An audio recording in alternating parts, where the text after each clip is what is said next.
Hello, Raptors fans, and welcome back to Amateur Hour Sports for tonight's Toronto Raptors watch along. It is Thursday night, December 5th, and we're here as the Toronto Raptors are set to take on the Oklahoma City Thunder at home. And it's a real test for this team playing against the best in the West. How will this Raptors team hang? In a lot of games this season, they've just been there. They've been hanging around. They've been competitive, keeping up with the team. We'll see if they're also able to do that today against some formidable opposition in, again, this Oklahoma City Thunder team. Because after all, the Raptors, even though they are 7-15, they are 6-4 at home. So they are far better. Well, not far. They are a little bit better than 500 when they're at home. So we'll see if they can keep up tonight in this one.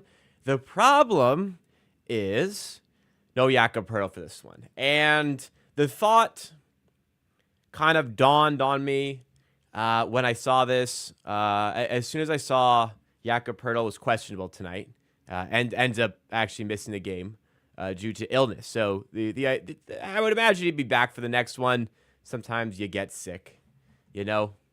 If you're worried about tanking and stuff, if you think, oh, he's out because they're tanking, listen, you're playing the Thunder. Before Jakob Poeltl was ruled out, it was a 9.5-point spread. So I don't think this is. I won't say the thought didn't cross my mind. The thought crossed my mind that this was a tanking maneuver, but then I used my judgment and went, okay, come on, it's the Thunder, and this is a real test they would like to have Poeltl for. So I assume he's actually sick. But then again, the thought dawned on me that, wow, if Poeltl gets injured, we are fucked. Like, if Poeltl ever gets injured this season and misses an extended period of time, we are cooked, you know?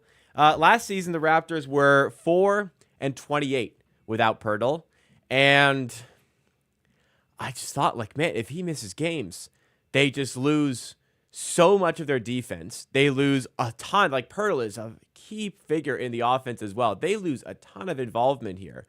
Plus, on top of that, who the fuck plays instead of him? Is it gonna be Fernando? It's probably gonna be Fernando, right? I don't think they'll use Mobo. It won't be Boucher. I think it's probably Fernando who starts, because just you kind of need that position. And if not, if you just you can't start Fernando, then do you go Barnes at center? That thought probably crosses your mind, but he's been so good at point guard that you kind of have to keep him there. So my guess is Bruno.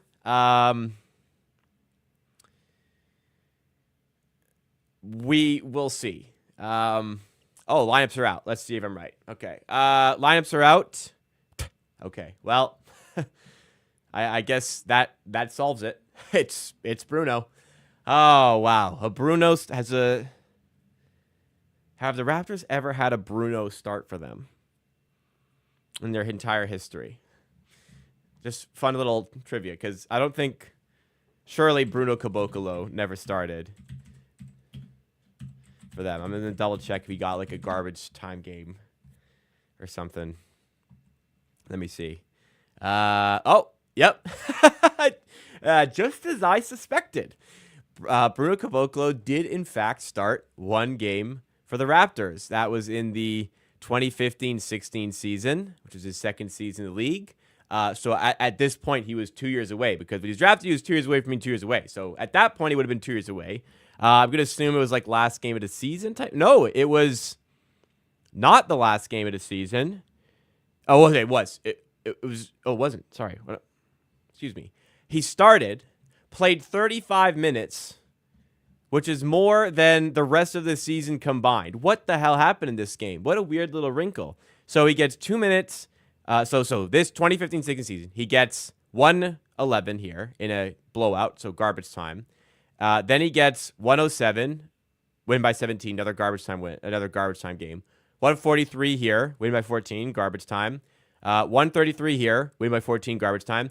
2 minutes here, win by 24, garbage time. And then all of a sudden, he starts a game, plays 35 minutes, The Raptors win against what was probably a very bad Brooklyn team. Yeah, a Brooklyn team that went 21-61.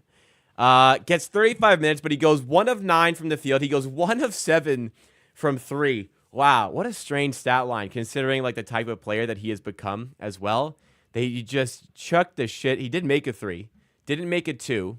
That 3 was the only basket he made this season. What was like the lineup like? Like what was the reason for 16-7? Like who would have been the center this season? 2016. It would have been JV still. Who would you have had? Like was Amir Johnson still here? I don't understand why Bruno would have played. You had Bismack. So it was Bismack and JV. So JV was injured. Lowry was in. DeRozan were also out. So it was DeLon Wright, Norman Powell. Bebe Nogueira started. Bruno Caboclo and Jason fucking Thompson. Wow.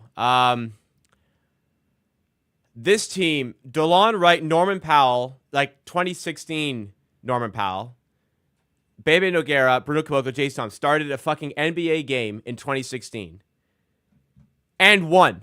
Like, I get the Nets were bad, but god damn. Who was on this team? Bojan Bogdanovic, like, good player. Okay, Shane Larkin. Jesus, Shane Larkin. That's not a name I expected to see today. Wow. That does take me back. Henry Sims, Chris McCullough, Wayne Ellington. Okay, well, they had Rondé Hollis-Jefferson on the bench. Wow. Yeah, this was the tanking Brooklyn Nets, obviously. Even still, I mean, I'd be curious to know what the spread was for this game because like this ain't that. The bench is probably better, is it not? What was going on with the starting five? Like Terrence Ross, Corey Joe, Patty P, Bismack Biyombo off the bench. Like, is that not a better?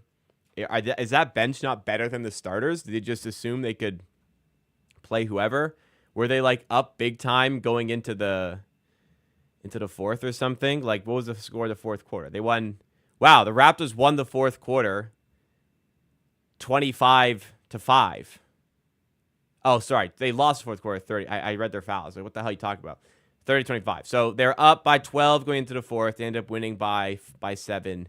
I don't know. Maybe they figured oh, here it is. Maybe they figured they were winning. They could take some of the game off. I don't know. I don't know why. Here we are. Welcome to the stream, guys. What a little fucking rabbit hole we just went down.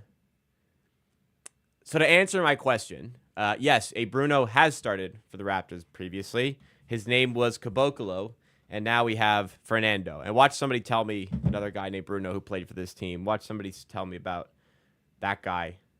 And this whole thing was for nothing. I don't know. Thank you for joining me, everybody.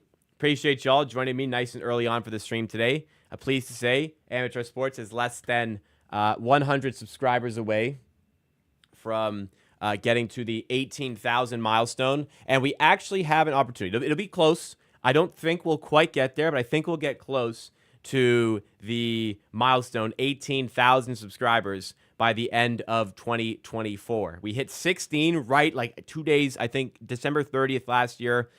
We hit 16,000. And I think a big reason why was actually, did we hit the day before? A big reason why might have been the OG trade. So the OG trade was on the 30th last year, which I made content for and got a lot of views for it. Like relative to other videos, just because it's a big topic. So let's try to make that final push here. Thank you guys so much for joining me here today. If you're new to the channel, consider it. If you're here and you've been here before, make sure you do hit that like button to show your support to the channel. We got Jay Conda in the chat, one of our 12 months members. Thank you so much to Jay Conda for joining us here today. Thomas Perry as well, another one of our 12-month members in the chat as well. Thomas Perry got his merch shipped out yesterday, or at least I dropped it off at the post office yesterday. And notification came in that the shirt has officially shipped. So fantastic news. It means the postage system works. We don't got to worry about Canada Post, guys. I was going to say F Canada Post, but I respect the working force's ability to strike.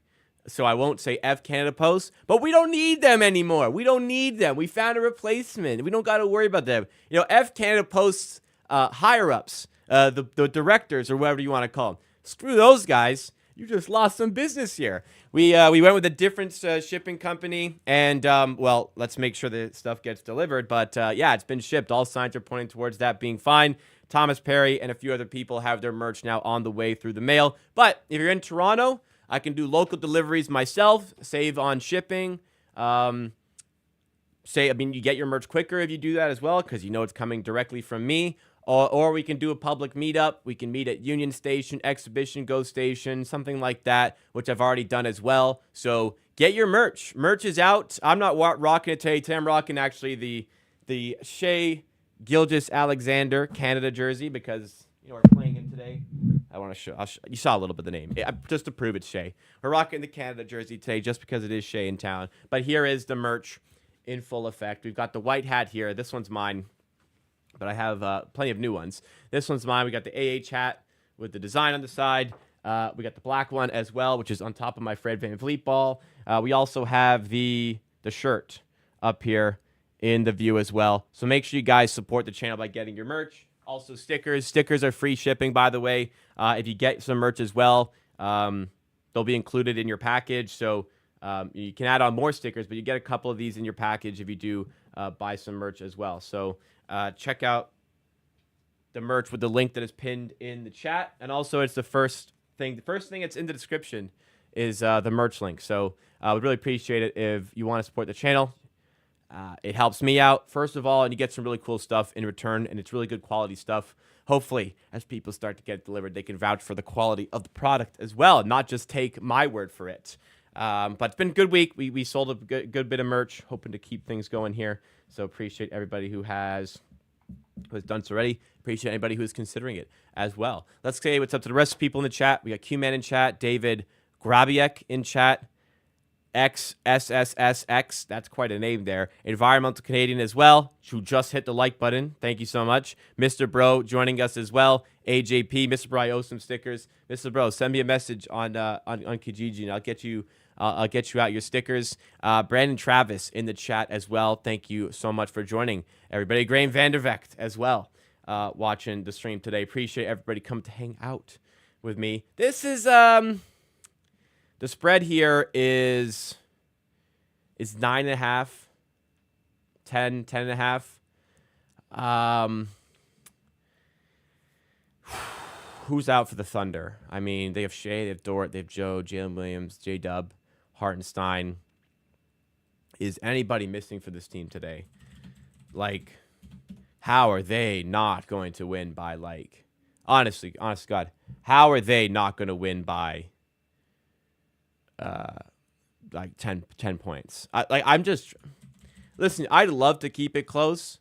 They're missing Chet, but nobody else that hasn't already been out.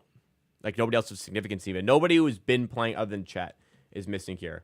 Like, the spread here is 9.5. Oh, man. I'm not going to bet it because I won't bet against the Raptors today, but, geez. Like, what is stopping the Thunder from winning? Like, genuinely, guys, what is stopping the Thunder from winning this game by, like, 10 here? 10, like, at least 10. Thunder are a great defensive team. They cut off drives. They cut off supply at the rim. That's where the Raptors want to thrive. Barrett thrives off drives and scoring at the rim. Scotty Barnes thrives in isolation and getting to the rim. The Thunder have the pieces to take that away today. Defensively, like, not a great matchup for Shea Gilgeous-Alexander.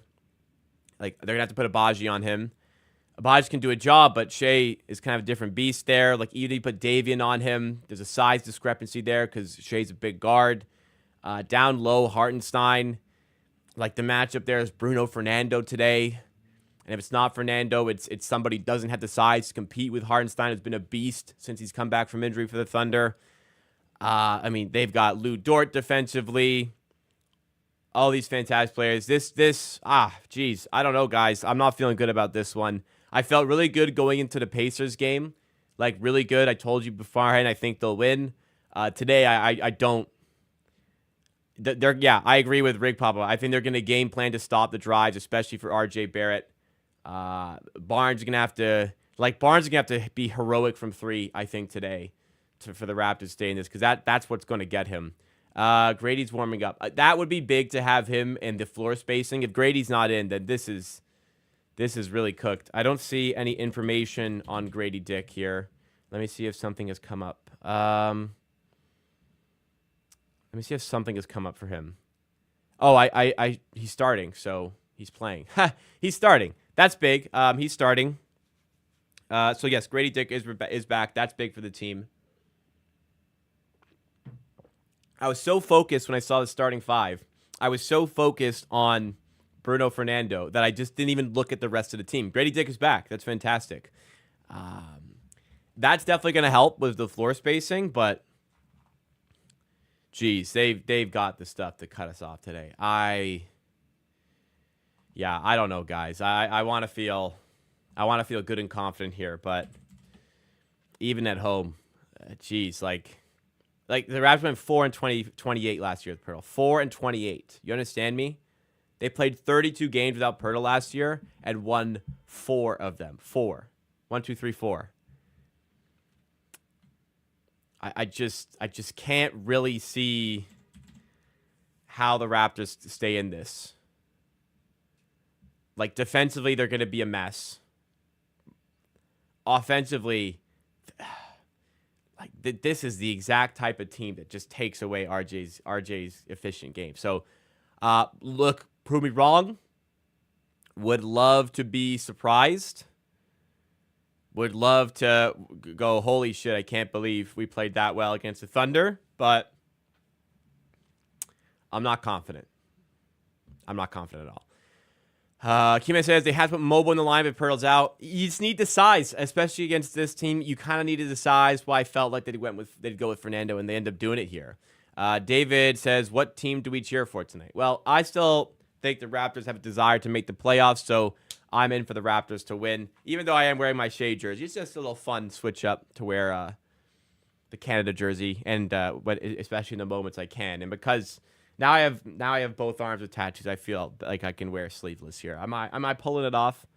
I think I am. Mr. Bro joining. AJP, your word up. If I can, like I said, hit the like button. Brandon says, anyone else still going in on parlays with how RJ has been playing at home? Just bet him straight if you feel like betting RJ. I would lean towards the under on RJ today. I actually don't know what his updated line is. Let's see. I mean, you're losing Pirtle's screen game as well. I didn't mention that aspect. You're losing Pirtle's playmaking out of the high post, and you're losing his screening to get RJ's drives and Scotty Barnes' drive started. So that's another big miss. RJ Barrett's points kind of 22.5. They're at 23.5 this morning. Barnes is at 21.5 this morning. It is now at, let's see. Still 21.5. I would also kind of lean under there. I feel like Barnes threes though is in the mix if you're betting. I have a bet. In a way I have a bet on Barnes over threes. Yeah, Barnes over threes. Yeah, minus 115 or better. Barnes over 1.5 threes. That's he's gonna have to take more today because that's the type of shot he's going to be afforded. He's not gonna be afforded many other shots today. Question from Harrison Silva: is Brandon Carlson playing for the Thunder? I actually don't know. I wouldn't call. I mean, I guess it can kind of be a revenge game because the Raptors cut him, but also the 905 still holds his G League rights, so he could still end up back in the Raptors organization in the next month or two. I don't know if Carlson will play. I don't imagine he will play today, but garbage time maybe, which would be kind of funny. The guy who the Raptors have the rights to in the G League is playing, but we'll see. I don't know if he's with the team. He has to be. He can't play for the Oklahoma City Blue, I don't think. Maybe he can. I don't know how it works. We'll see. Maybe Mama going to take over. I hope so. And Algid says home cooking. We'll see. We will see. Both teams playing small ball, though. I mean, not really. Hartenstein's big, like 6'11". That's a proper big. As much as it's small ball, Dort plays above his size. Shea is tall, especially for a point guard. So Shea has the size. J-Dub maybe a bit small, but can play above his size. Isaiah Joe, not a great defender, but good shooter. Like this, again, I don't really see how we do this here today. I'd love to come here and say the adjustments we're going to make, but I don't see a competitive game coming up. I would love it to be that way. The Raptors come into every game with tons of energy, and I think out the gates they'll bring that, but like we're playing the best team in the Western Conference here, in a very competitive Western Conference. This could be trouble, but let's just see how it goes. Sumaya in chat. Sumaya's merch got shipped out yesterday, is on the way. Make sure I sent you over the tracking links, Sumaya, so make sure you check on that to stay updated on when the merch is going to arrive, but excited for you to receive the order. Keyman says, how do you like Kelly Olynyk on the Raps so far? I know he hasn't played this season yet, but you still think he fits with the Raptors. I don't have an answer to that, Q-Man, just because with the Raptors last season, I really liked how Olynyk played, and I think it was nice to bring him back. I thought they overpaid a little bit for him, but it was nice to bring him back. Why I can't answer, though, is because at the Olympics, he looked completely cooked.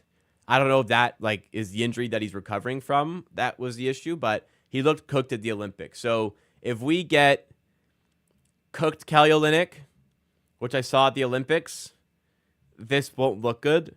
But if we get the Kelly Olynyk that we had last season, I like his fit off the bench for sure. Nick Killer says, I'm sure that RJ wants to show up against SGA. He's going to show up to the showdown to show off for all the crowd. Like, RJ can think whatever he wants. He can want to do whatever to impress, but like the reality is RJ's game is drive and attack the rim. And just the simple fact of the matter is when he plays against good rim protecting teams, that just gets taken away from him. This is one of the best. So like we'll look at some of RJ's performances this season. I think RJ's been so fantastic recently, but like you look at the Cleveland game, I know the Raptors got dumped in that game, but good rim protecting team. He goes 6 of 18, 16 points. Detroit, Jalen Duren there.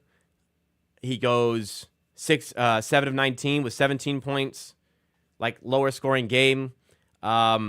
Milwaukee game, Brook Lopez, Giannis, 7 points, 3 of 14 shooting. Lakers, AD in the paint, 5 of 15. Clippers, Zubac in the paint, 6 of 15. Like, there's a theme. This is a weird one against Denver. Denver is theoretically a game he should be playing well. He goes 5 of 12 with 16 points. So I guess some tough games are gonna happen. But like, there's a track record. There's a theme here. When he plays against good rim defenses. So Giannis Lopez, Jalen Duren. Oh shit! What did I do here? What did I do? Okay. I guess I can't click on them anymore. Jared Allen. Like, these are the types of teams that stump him. Then you get teams that don't have that rim protection, and you get these phenomenal games in the mix, like the Indiana game. He's destroyed Indiana twice this season. 39 points here, 29 points here. So like this is just the type of environment, type of defense that stumps him. I hope. Listen, I would love if he played well. This isn't the matchup for him. Not every team lines up, and there's no shame in not doing it against the best team in the Western Conference. It just is going to be a tough game for the Raptors. That's all there is to it, really, from my perspective. So I hope they show up. I hope they compete, and I hope we have fun watching it along. Appreciate everybody hanging out with me today. Almost at the end of the week, guys. My week's a bit crazy. My week's always crazy, but it's crazier this week. My company I work for, we have 5 people who run the company, including me. 5 people. The CEO, the head of content, 3 producers. I'm a producer.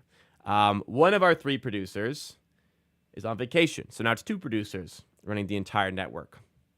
So I'm doing 1.5 people's work of an already very busy week. So it's been really busy. Tomorrow, thankfully, is so my Mondays. I tell you guys, my Mondays are always crazy. My Monday has changed. My Monday is even crazier now. My workday on Monday is now like a 9 a.m. to 10 p.m. or so, and that's not factoring in if there's a Raptors game. If there's a Raptors game, then I'll be probably working 9 a.m. to midnight, maybe even later. Thankfully, my Fridays are half days. So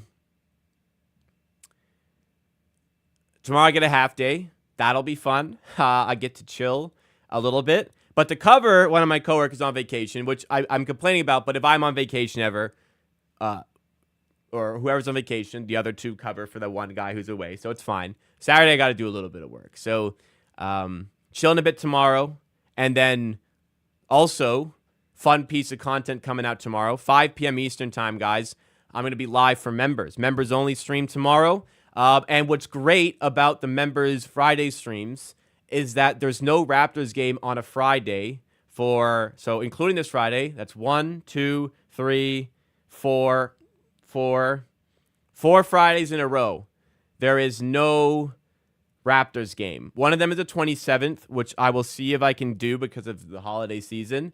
But the next 3 Fridays, maybe even 4, there's going to be a members-only stream, and we'll be doing the Dead Space playthrough I have my PS5 hooked up here. We'll be doing the Dead Space playthrough. So if you're not a member, strongly consider becoming one. You're getting exclusive content at least once a week right now, and it may become 2 a week. Not always 2 a week, but in some cases, we're going to be doing 2 pieces of content there a week, member exclusive. If you're not a member, that's fine. None of the content that you're normally getting will change. If you want extra, you can do the extra support. That helps me, and on top of helping me, you get the content. It's win-win. It's like merch. You buy merch, you support me, you get cool shit. You become a member, you support me, you also get cool shit in the form of content. There we go. Chocolaire. Yeah, I'm not a kid still, really. I don't know who Chocolaire is either. I've seen that commercial, but I don't know who that is as well. Not sure if I'm supposed to, but rapper, but is that like a household name? Canadian rapper. He's been around. Geez, there's some songs from 99 here. I mean, listen. I was not born for some of these songs. He's been active since 95. I know he's Canadian. So he dropped an album in 99. Wait, what day? Okay, so I was alive when he dropped this album. November 2nd, 1999. March 14th, 2000, United States. I was not alive. I was barely alive. I was not even half a year old, so forgive me for missing out on that one. And he dropped his latest album in 2006. So, gotta tell you, I wasn't into hip-hop when I was that young. So, yeah, this is not a household name to myself. But, hey, big ups to him. Shout out Canada. Shout out Canada. We support our artists, except me, I don't support Drake.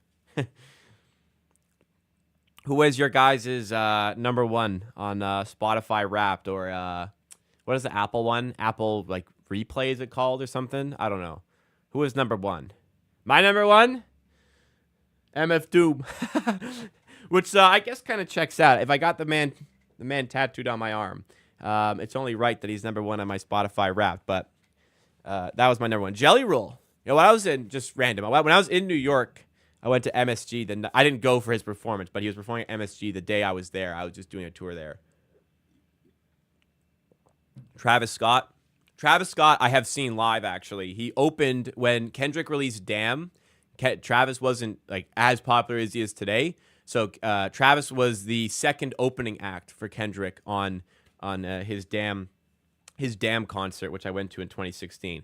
That was a fantastic concert by Kendrick. I'm not a big Travis Scott fan, but I will acknowledge, at least at the time, I don't know what he's like today. Travis Scott in 2016 was phenomenal, like energy live. Like performance was okay. He's a very auto-tuned sort of rapper and whatever. I'm not criticizing that. It's just that live, it's not quite the same as sounding. But his energy is off the charts. This guy was on like this eagle prop that was suspended from the ceiling at the Scotiabank Arena, and he was rapping on top of this thing like 20, 30 feet in the air. That was crazy. Matuji says Drake was number one. Oh. I'm not a Drake guy, but I can see a lot of people having Drake there.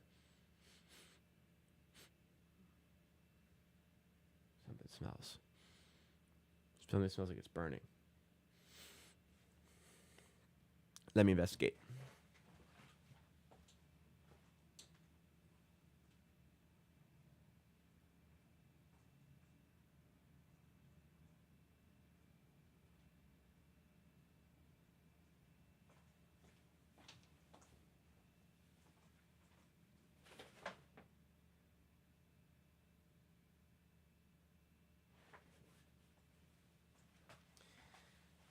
Something don't smell right. It smells more like burning popcorn, but something don't smell right.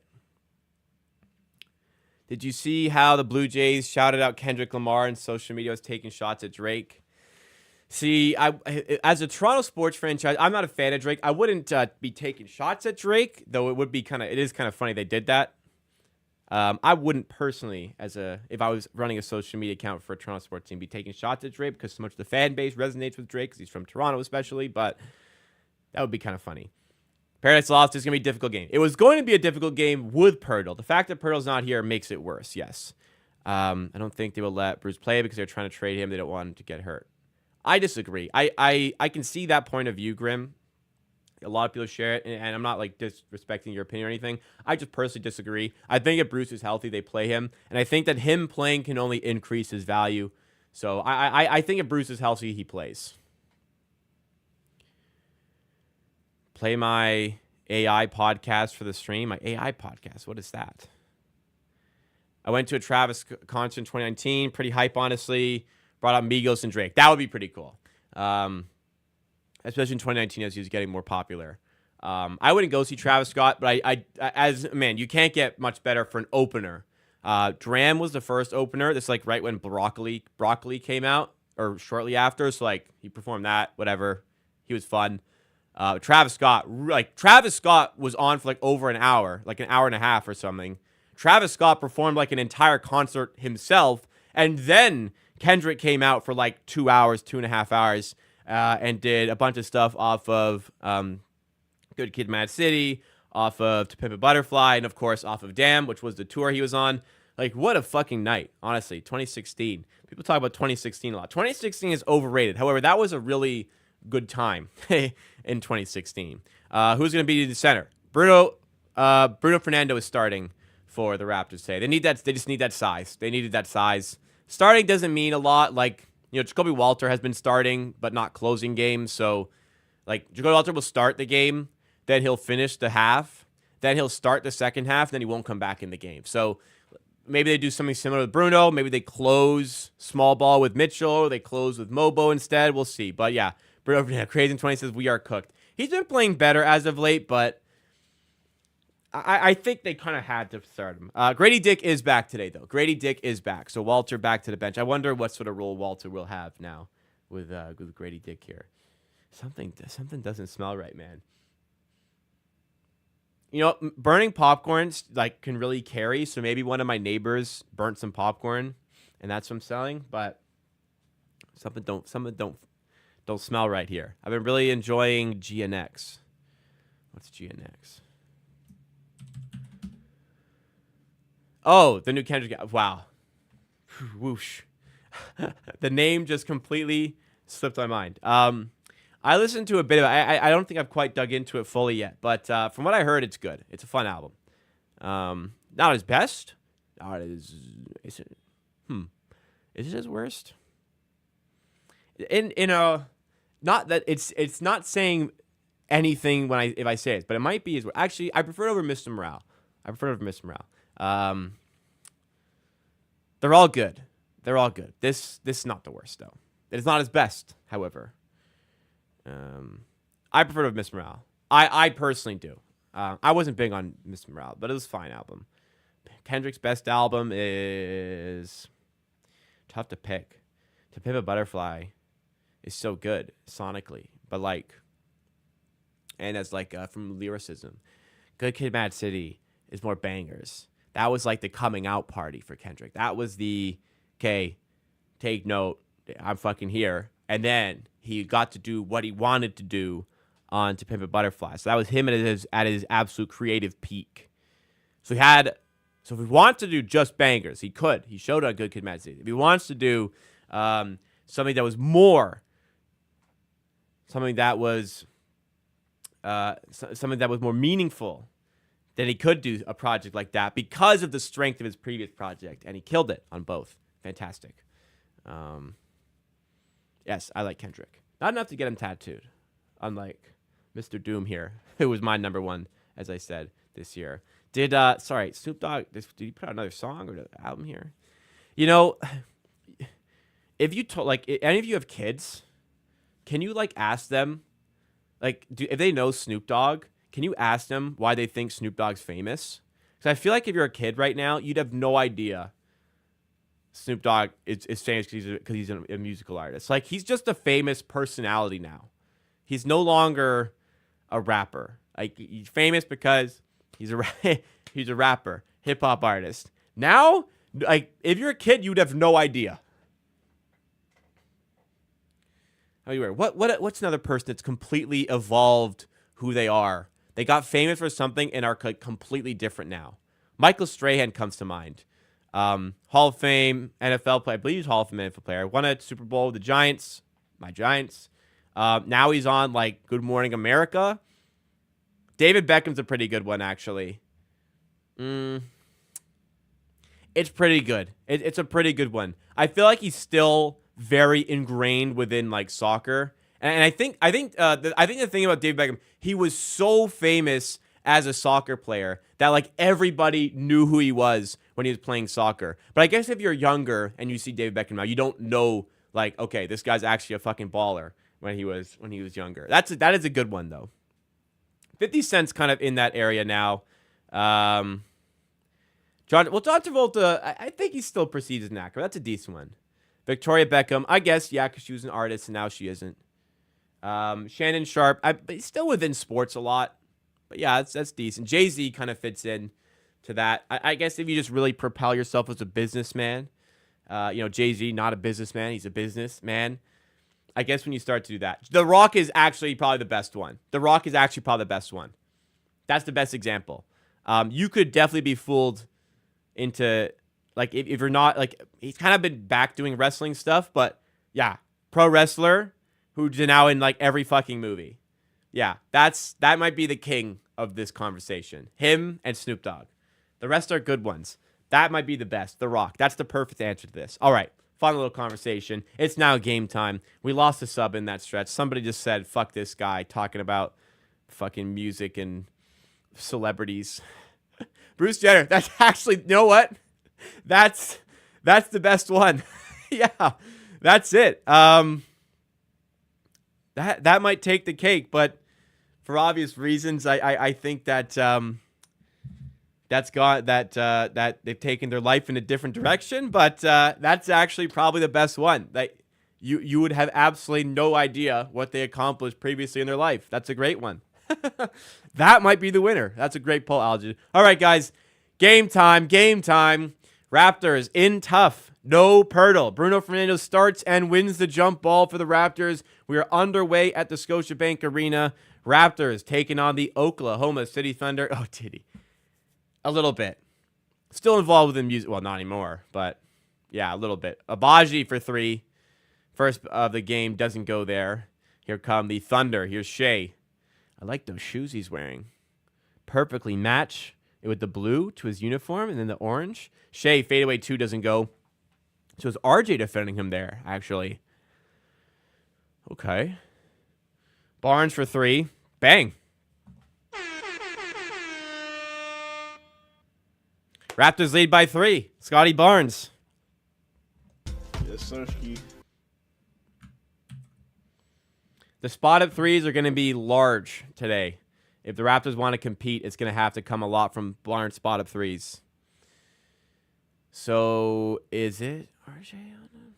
Isaiah Joe for 3 immediately responds. Good shooter. 3-3. I say this a lot, guys. Is that the only lead the Raptors will have tonight? They're up 3-0. Will that be it tonight? Barnes with it again from 3. Bounces away, doesn't go. Fernando on the rebound. Doesn't haul it in. He hauls it in, but he's fouled in the process, so he draws a foul there. LeBron, a lot of celebrities. Diddy was just the famous guy a lot of celebrities had the unfortunate history of hanging out with him. Who knows what they've seen or haven't seen.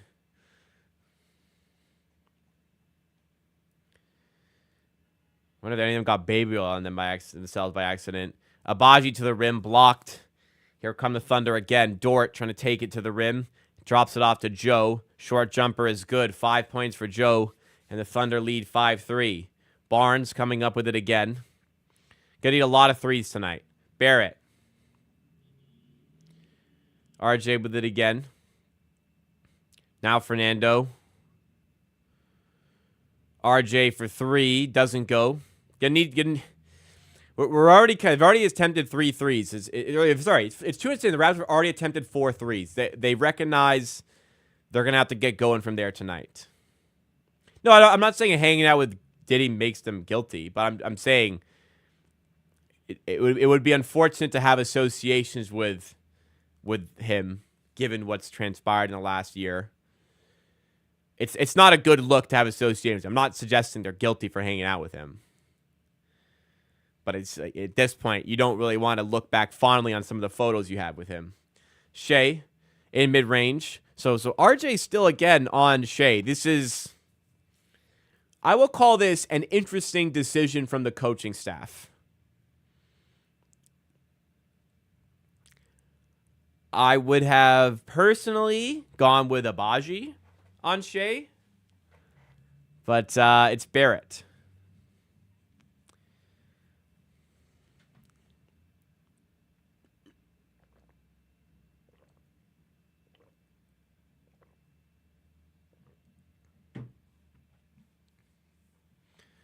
Barrett to the rim, blocked by Dort, so a couple blocks inside for the Thunder. Raptors have had no joy inside as of yet. Shea over top of Abaji. So Abaji's guarding him here. And Shea, this is what I'm saying, he just shoots over you. Pirtle is sick, yes. Illness. Barnes backing down J-Dub. Got him jumping. Midi. Those are the ones we got to get going. 9-3 for the Thunder. Williams to the rim. Blocked by Barnes, but a foul's called. So tough one to start this game. Raptors led 3-0. It's possible that's the only time they'll lead tonight. I think Barrett will stay under 20 points tonight.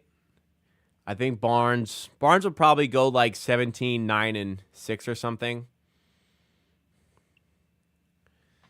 Mysterious illness. Well, the thought crossed my mind that, like, are they resting him? Illness is the excuse. But then I thought, listen, you're playing the Thunder. You're probably not going to win anyways. This is a game you want to test how you can compete in. Probably not. Like, probably sick. And sick enough to miss the game.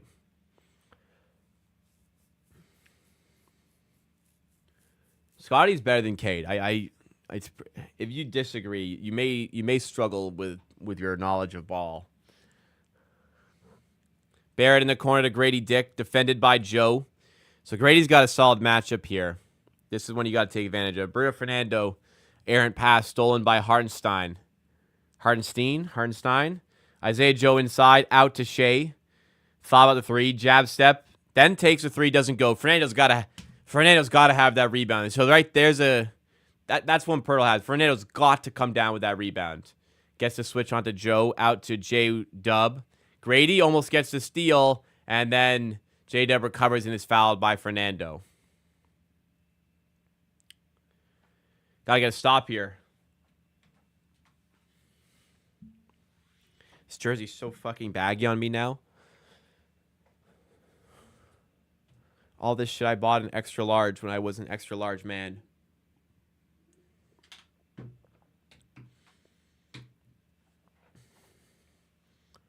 I still wear extra large, but jerseys are baggy. Large jerseys would probably be okay now. Timeout call with the Raptors. Good timeout. Down 12-3. And we're seeing it, guys. They have not... They cannot create on the inside. Like, they have just been completely stifled in the paint. If they're not going to hit threes, this is going to be a long fucking game. No Pirtle exacerbates my my thoughts on how the Raptors will perform here. That's a word, right?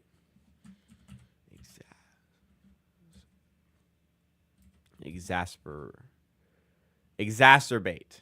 Is that it? I think I said exacerbate. Wait, what did I say? That's what I said. Mobo? You just want that size there. I agree. Mobo will get some time today, but I think size-wise, Fernando made sense to start. I don't think there's a real solution here. I don't think there was any winning solution to Pirtle being out. So if Pirtle misses some games with injuries, we are in trouble. I really don't think there's any solidified solution to this problem. It's just what is the least bad. And you're playing against one of the best defensive teams in the NBA who cuts off the things that make the Raptors a good offense. This is a nightmare matchup with Pirtle playing, and Pirtle is not playing, making it worse, which exacerbates the problem. If we got to knock down threes, like spot up threes, basically, that's going to keep us in the game. If we're not, and we're not getting stops and playing in transition, this could get ugly. It's already 12-3. And the Raptors have had... I don't think the Raptors had one good shot yet. They are 3-0 off of like a barn spot up. I don't call that necessarily a bad shot. It's not a good shot, though. We haven't had a good created shot as of yet. We have not created a good look in 3 minutes, which is slightly alarming. Oh, I didn't do the door shot.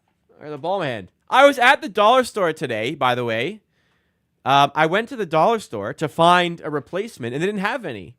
So I'm stuck with this. I went to the dollar store. They didn't have any like inflatable mini basketballs. So I'm stuck with this one here. Next commercial, I got to do this. You know, it's tactics. Well, this one's new. This is less than a month old. This is the Raptor one, if anybody hasn't seen it. Oh. It's tough to show you, but yeah, there you go. The Raptor, the Lario B, Golden Gate Bridge, because that's where they won the chip. 13-3 Thunder. RJ Barrett in the corner. Grady Dick for 3. Oh, man, do I love a guy who can catch the ball here, not here, here, and just go up with it. To not have to come down, another bucket for Shea. To not have to come down from here to catch, like, you know, your usual shooting motion. You catch, come down, like that, your motion. He can catch here and just go straight up. And if he didn't do that, he wouldn't have gotten that shot off from the corner, and we wouldn't have an extra 3 points there. That's big. So like I said, 3-point shooting, very important today. 4.5 minutes into the game, the Raptors have 2 field goals, both of which came from 3. 1 spot up. Now we have a layup. Nice move there by Abaji to get open for the Barnes inbound. But it's going to be 3 points heavy today for the Raptors. Insane deep. Like, there's no counter. There's no winning here. Just survive as best you can tonight, because there is no winning against this. There's no solution to this defense. It's just, can you keep on hitting threes? Can you play in transition when you get their misses like this? Now we push it. Now we run in transition. Now we make them work. Now we have Grady Dick open for 3. And, in and out. Unlucky. But that's how we're going to have to win today. It's going to be quick offense. Don't let them get set. And it's going to be shooting heavy. A lot of spot-ups. Let's just use that as a game plan. Good ball movement here by the Thunder. Dort driving at Scotty in the corner to Shea for 3. Doesn't go. Rebound Barnes. Here we go. They're not hustling back. Here we go. This got to be 2 points here. Grady. Sidestep 3 instead. Air ball. Hardenstein rebound. And here come the Thunder again. Shea to the rim. Lays it in. I get Grady just hit from there. He wanted the shot, but like, you got to turn that possession into 2, in my opinion. Good shot. Babaji blocked by Hardenstein. Babaji's been blocked a couple times inside. Hardenstein is a beast, man. Shea for 3 in transition. Another miss by him. He cannot hit a 3 right now. If Shea was in his threes, we'd be in big trouble here.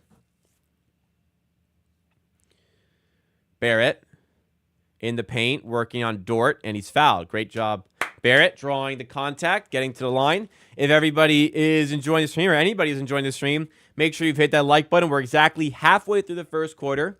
Please support the stream by hitting that like button. I see 29 likes in the stream so far. Let's try to get to 30 by the end of the first quarter here. All right, to 30 to 50 by the end of the first quarter here. We're 21 away, and we have 84 people watching, so we can definitely hit that milestone. Drop a like if you haven't done so already. Take a couple of seconds. And if you're new to the channel, consider subscribing. I'm live for virtually every Raptors game. Unfortunately, I will miss the Friday game, or the Sunday. Unfortunately, I will miss the Saturday game, but I'm going to be doing 70-plus games this season. Last season, I did, I think, like 73 or something.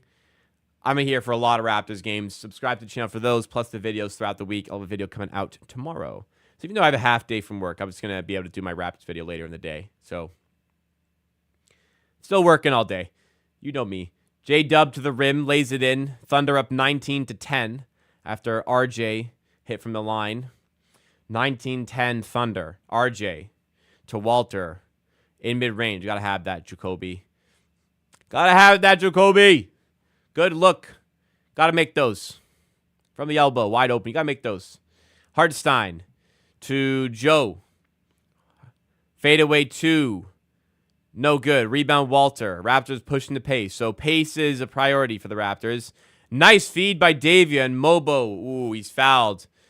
He's got to hit that. I don't care about the foul. Mobo's got to have that. Left-handed layup, I know, but your big man. Those are the ones that just, at some point, young player, whatever. At some point, those have to become automatic for Mobo. You got to make those, and you got to make those layups through at pace.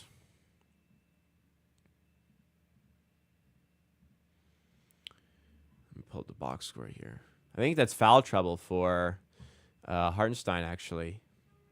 First free throw, no good for Mobo. Got to make our chances when we get him. Hartenstein indeed on 2 fouls. He has 6 rebounds already. Oh, jeez. Yeah, so Hartenstein should be out of the game here now. Case and Wallace checking in. Man, you guys know, if you guys were around, you know how much I wanted Wallace in that draft. We got Grady instead, which is looking fantastic as well. But, God, Case and Wallace, what a player he is as well. I like that white zip up they got there, quarter zip they got.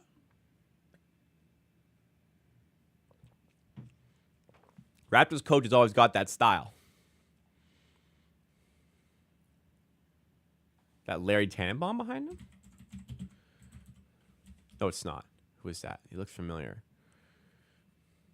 I don't know.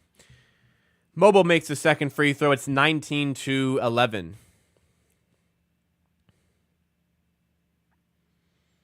5:12 to go. So hanging around a little bit.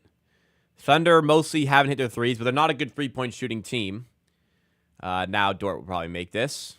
No, they're not a good three-point shooting team, really. Or great one. They don't take a lot of threes either, but they're not making them here, and that's keeping us afloat. Can we generate a run here near the end of the first? Mitchell in the corner to Mobo. Steps inside, using the size to his advantage, and gets the finish there. Nice job attacking the mismatch in size there. He had Aaron Wiggins on him, takes it right to him.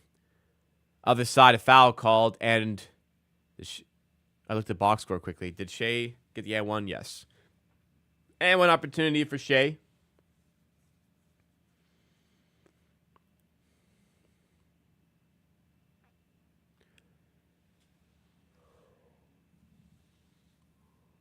Play him over the whole game. He'll foul out. If you play the whole game, he'll foul out. All right, slowing it down. 22-13. Shea completes the old-fashioned three-point play, as they say. Mitchell fouled by Joe. Or not fouled. It's deflected out of bounds by Joe. Oh, Drake's courtside in the Raptors crowd today.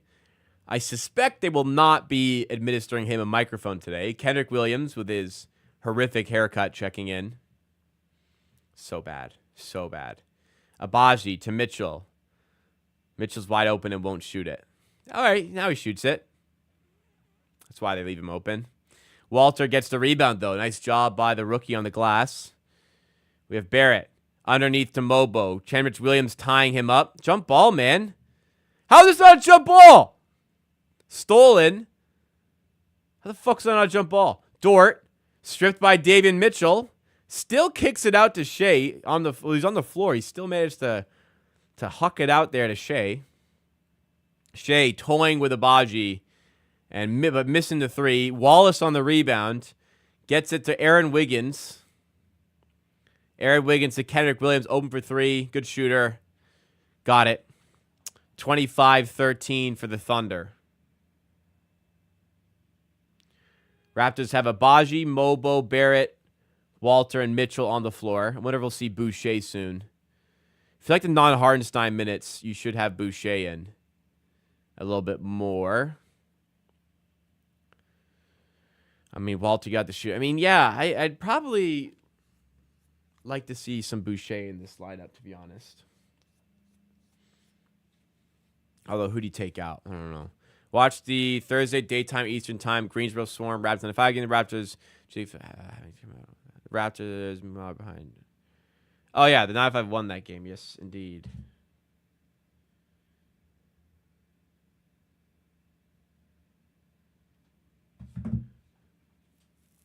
Mobo in the paint, stripped. Boucher, I get my wish, is in the game.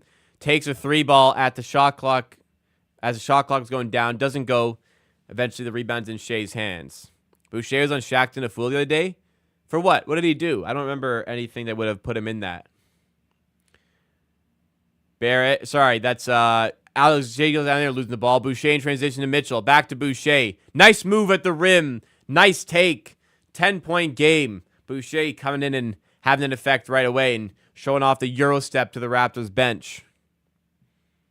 Oh, bonking the ball off RJ's head. Yeah. That'll do it, won't it? All right, guys.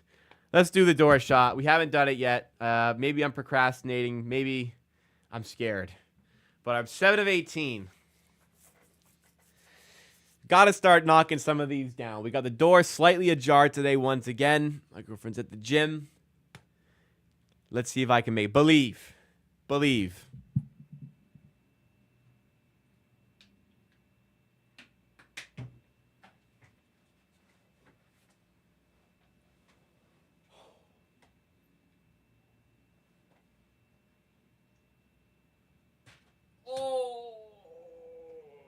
Damn it. I got the line right, but fucking too strong. I zipped it in too much. Oh my God. 7 of 19. It's going to look worse than the Raptors record some point soon. Oh. Just cannot get this thing to drop. What is wrong with me?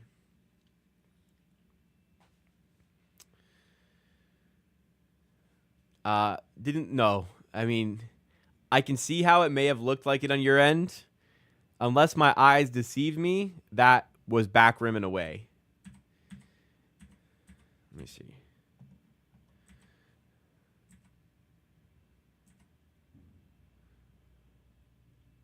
I could have fooled you guys. Obviously, I don't have the playback, but I could have fooled you guys into that being a swish. But it was in fact back rim in a way.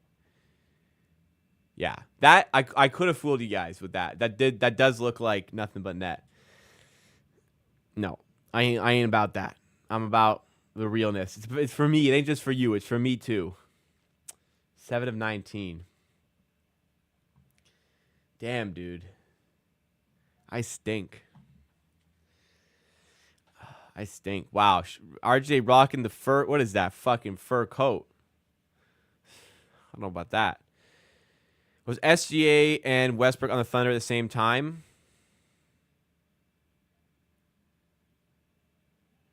I don't know. Westbrook joined the Rockets in 1920. Paul George was on the Clippers for 1920. I believe not. I don't believe SGA and Westbrook shared the court as teammates.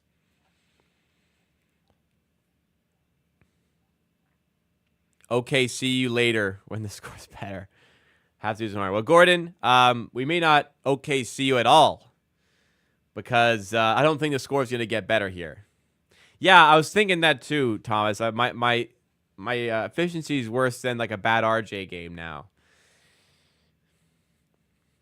But wow, 719, man, oh man. What do I need to get to 500? If I made 3 in a row, I'd be 10. 3 in a row. I need to make 4 in a row. Whew.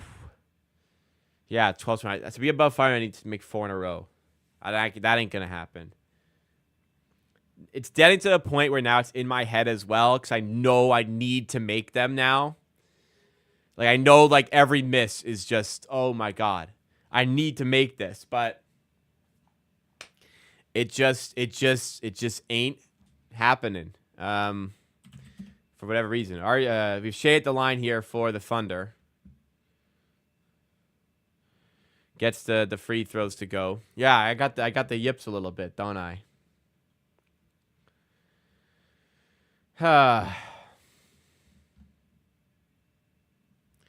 Mitchell to Walter in the corner for 3. Doesn't go. These are the shots that got to start falling a little bit. Oh, blocked by Barnes on the other end against Aaron Wiggins. Kenrick Williams has it. Gives it to Cason Wallace, who misses the 3. They are, seriously, if they start hitting threes, we are in trouble, man. Barnes into the corner for Walter. He can't hit the 3 either.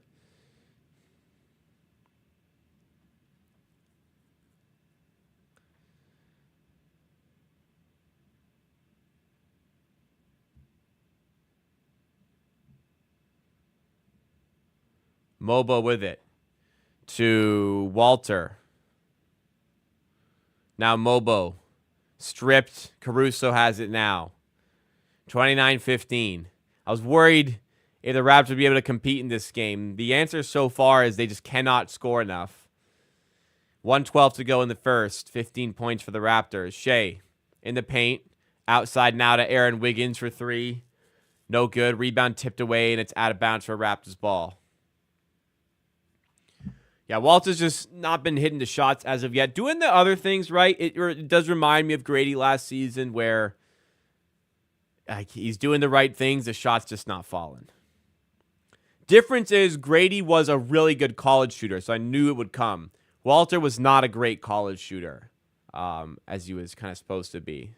Barnes with a that was a very ambitious pass. Turns it over. Other way, Wiggins. In the paint, past Mobo. That's bad defense. Easy layup there. Bordering on Fred VanVleet efficiency. Damn, dude. He did me dirty with that.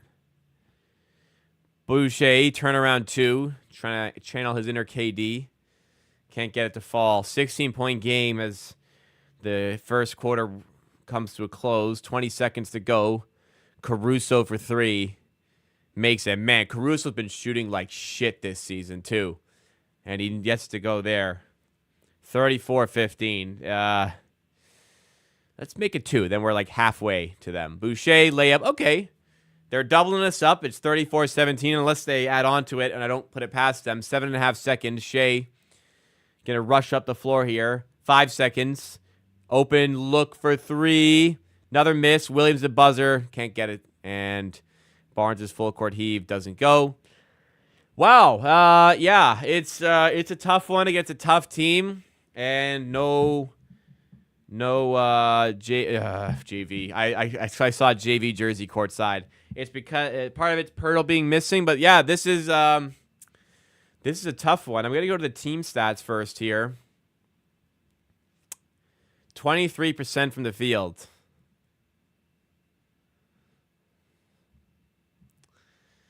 Yeah, the Thunder defense is Thunder defense is just too good right now. Not a lot the Raptors can do here. Kobe, I remember the same conversations around Grady Dick last year, so I'm just going to keep it patient with Jacoby Walter. 18% from 3. This is just where they have to get going because the Thunder aren't shooting well yet. They're 3 of 12 from 3. You're just going to have to knock down more of your threes tonight. Or, yeah, you're going to get fucking blown out. I mean, getting out rebounded 21-10, but also, like, you're missing way more, so they have 20 rebounding chances on defense. Also, they have more offensive rebounds, though. Only 2 turnovers, so not doing too poorly there, but you're playing a better team. The better team is beating you. Shea's 5 of 12. He's 13 points. Raptors, nobody has more than 4. Boucher has 4 points, is leading the team in scoring. You're playing against a really good defense, and not only is it really good defense, it's a really good defense that also happens to be a very poor matchup for you. They take away drives. They take away stuff at the rim.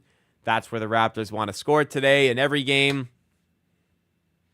I was expecting a very difficult game. We are getting a very difficult game. It is what it is. They have 7 blocks. They're just taking away the rim. That's where we want to score, man. Oh, they're showing a highlight package of it.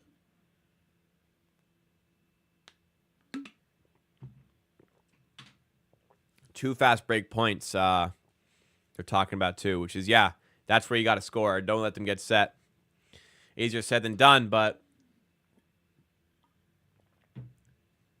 got to be a bit more being done there.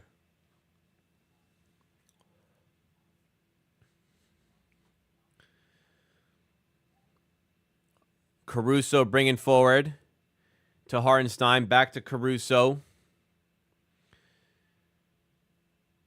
Now J-Dub dribbles it off of Mitchell's foot out of bounds. 11 seconds in a shot clock as OKC look to inbound and add on to their advantage here.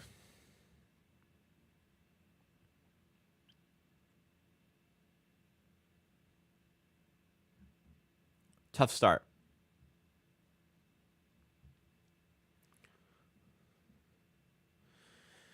Another bucket good for the Thunder. They're up by 19. Mobo at the free throw line with the ball in his hands. Goes to Mitchell outside.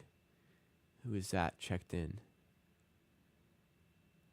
Caruso swarming him and helps disrupt the pass. It's another turnover by the Raptors. Caruso under the rim to Hartenstein, who's blocked by Barnes. Gets the miss and is fouled. Daniel in chat, what's going on? Welcome back.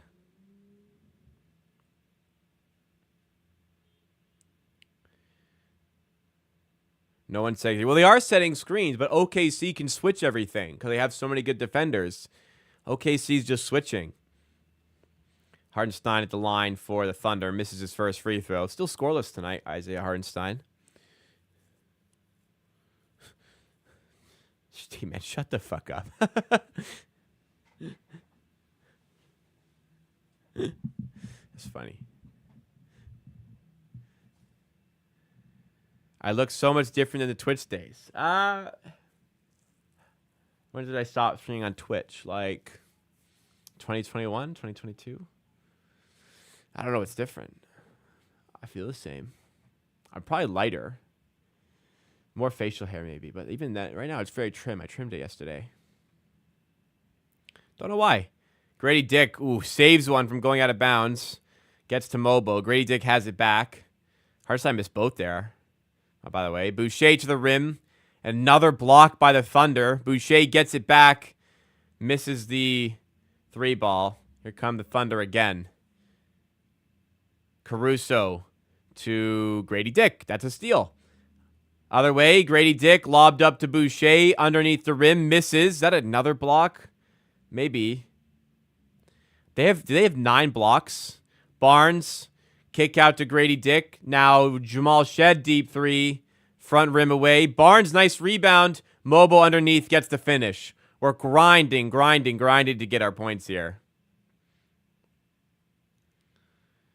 36-19. J-Dub in the paint, and the teardrop drops.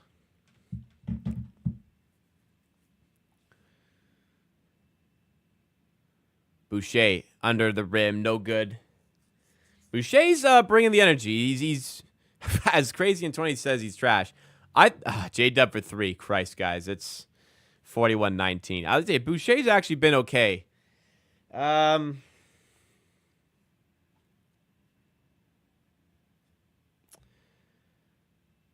Wow. This is bad. I kind of like... I'm not the type to say I told you so or anything, but I did prepare you pre-game for this potential outcome. I'm not going to say I told you so, but I will say I prepared you for the possibility of this game going really sour, going really very far south rather, because they can't score. It's a really good... They're playing against a very good team who has the perfect defense to stop the Raptors. Very good defense that excels in stopping the things the Raptors want to do. So, not a lot of surprises, to be honest, for me. Like, what are the Raptors doing wrong here? Can you label what exactly has been going wrong? The things that normally work are not working. They've been blocked 9 times. Okay, maybe you can say the threes aren't falling. Sure, they're 2 of 13 from 3. Not a lot of easy shots from 3, I'll say. But they're having to rely so heavily on those threes, and not a lot of them are easy ones. Like, even the ones that were made, Barnes spot up, which isn't going to go in a whole lot, and a Grady Dick, like, very tight catch and shoot 3 with a hand in his face. Like, they haven't really gotten the shooters open for 3 here.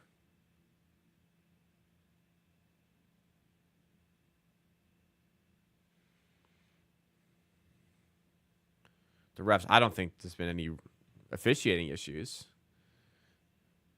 So, by the way, to the people that want to trade Pirtle, don't like Pirtle, this is like... Now, I don't think... I think they'd still be losing if Pirtle was here, but you're very much seeing how big of a miss it is when he's not here. As if the 4-28 record without him last year wasn't enough of an indication, right? Saijiri with the Raptors broadcast team here. I wonder if Drake gets the mic again, but probably not. I actually don't think Boucher's been that bad.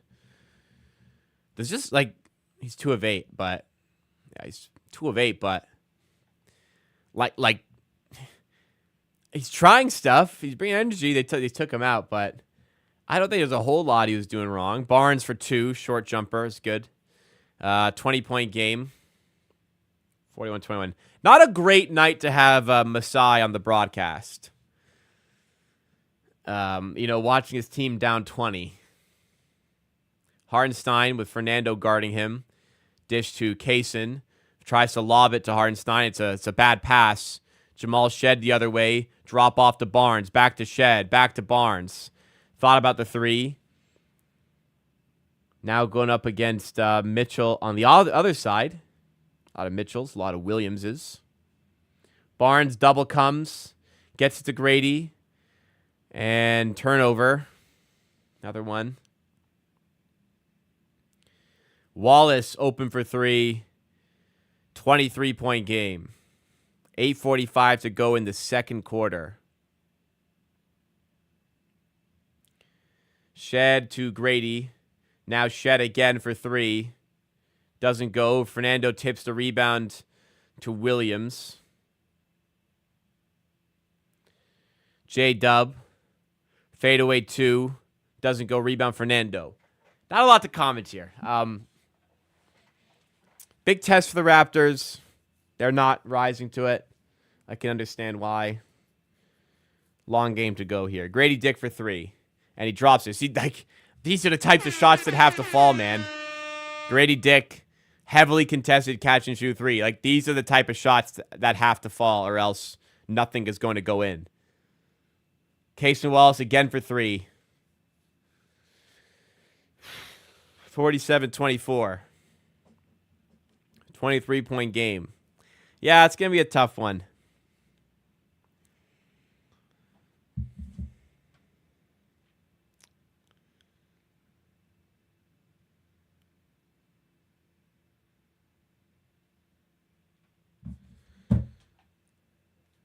Oh, that blue shirt behind Masai in the crowd. I like that shirt. With the palm trees, I could see myself wearing that shirt.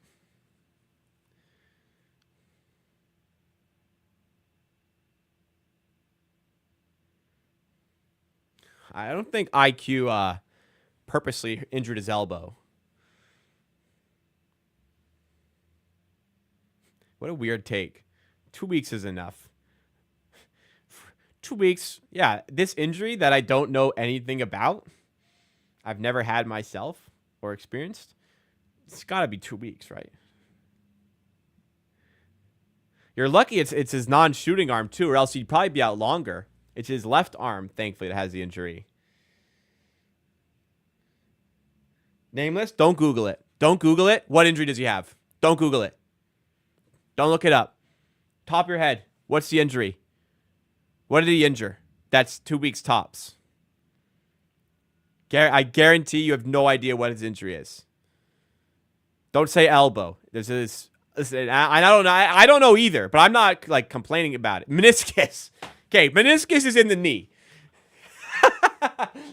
Meniscus is in the knee. Your meniscus is the thing that goes above your knee like this. It's like, imagine a bucket handle going over your knee. That's your meniscus.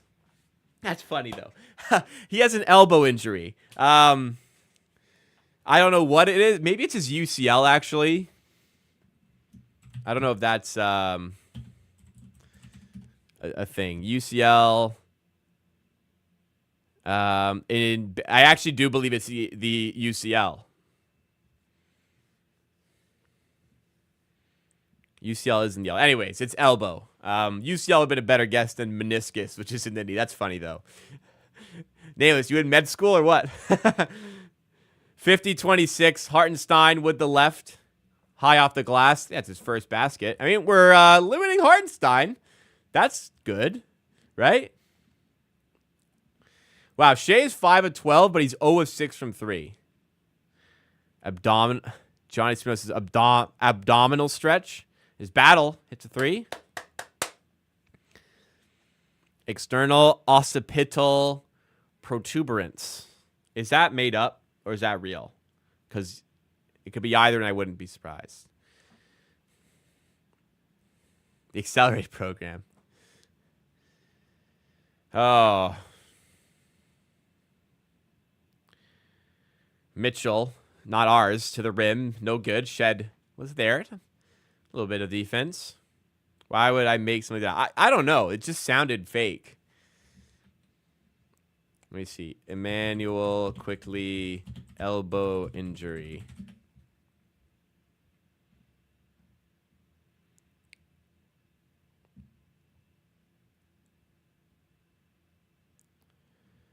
A ulnar collateral ligament. UCL. It was UCL. Look. I told you. A partial tear of his ulnar collateral ligament. His UCL. I was right.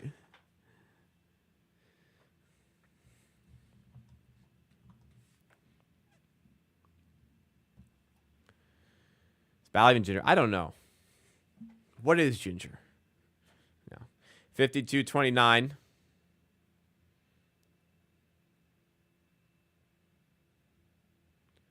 The fuck is Alvin Williams talking about?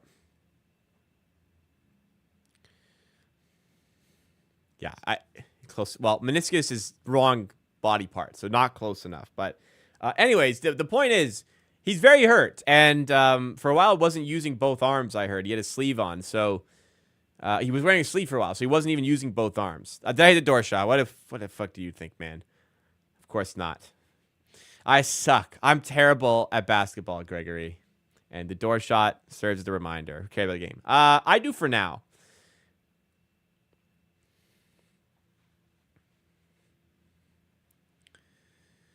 52-29 as we dig back in. It's a rough one, guys. No sleeve anymore for quickly, by the way. I like that hoodie, though. The zip up there.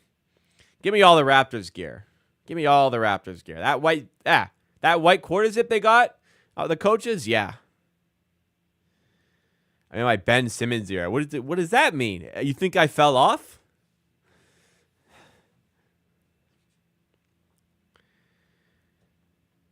You timestamped my last miss. Not sure you saw the content. I did not. Talia, what should I? How should I describe it? Bruce Brown's hat. Go west, young man. Okay. What was I gonna say? Yes. Door shots. None of them will be forgotten. I'll say that about them this season. None of them will be forgotten. Stay tuned. 52-30. Wiggins to Williams. This is Kenrick Williams. Now Joe. Doing that do it forever, man. Do it. Help us out. For the culture. For the community. Walter in the corner. Backing down Joe. Now RJ Barrett. Finding a good matchup. Finally, nice layup past Joe. There you go. Need a door shot development. Door shit development coach. A door shot development coach. I mean, I just don't practice. I could practice and get better. I just don't. The fun of it is figuring it out every couple days. I think it'd be less fun if I practiced and got like kind of good at it. Davion Mitchell for 3. Doesn't go.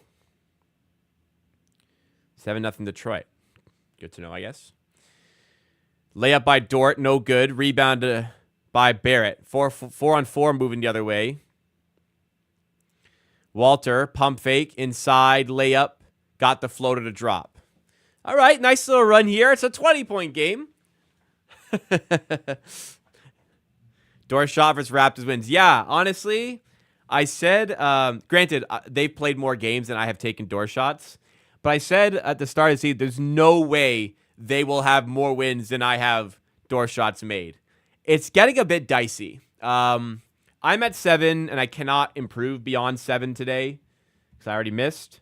The Raptors will very likely lose this game, and therefore will be also on 7. It is getting a bit dicey with who will have more. What do you guys think? Remember, I will probably at some point get a little bit better at them. But what will be higher at season's end? Remember, I'm not taking 82 shots. Raptors wins 82 games, or door shot makes, which I'll take roughly 70 attempts, I'd say. You know what? I'll take more than 70. We'll say 72 attempts roughly.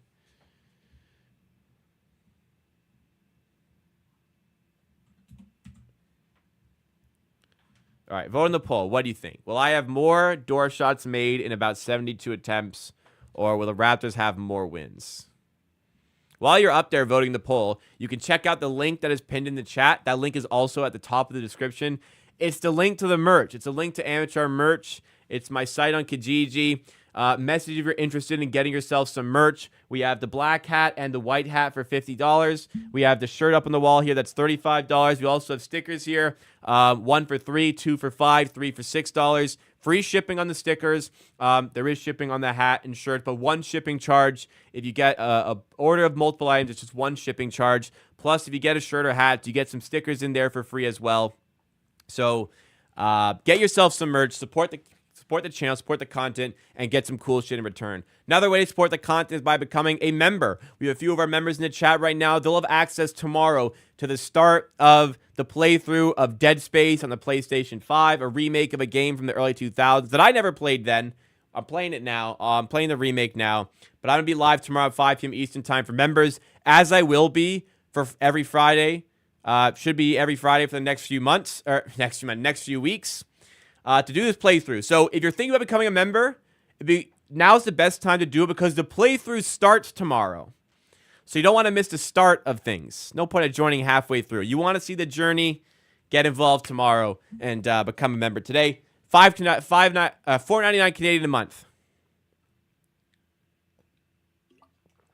Just adding on a little bit of something extra for the big supporters. So on the poll right now, 78% of the voters have faith in me to improve my door shots. Well, thank you guys. I appreciate that. Maybe that's more of an indictment against the Raptors than it is thinking I'm going to be better. Are you going to go bald if I have less made door shots than wins? I won't. I'll go bald for some forms of content. I don't think that's big enough for me to do it. I went bald for like charity once. That was fine. But no, I don't think I'm doing that again. For door shots, at least. An arm sleeve.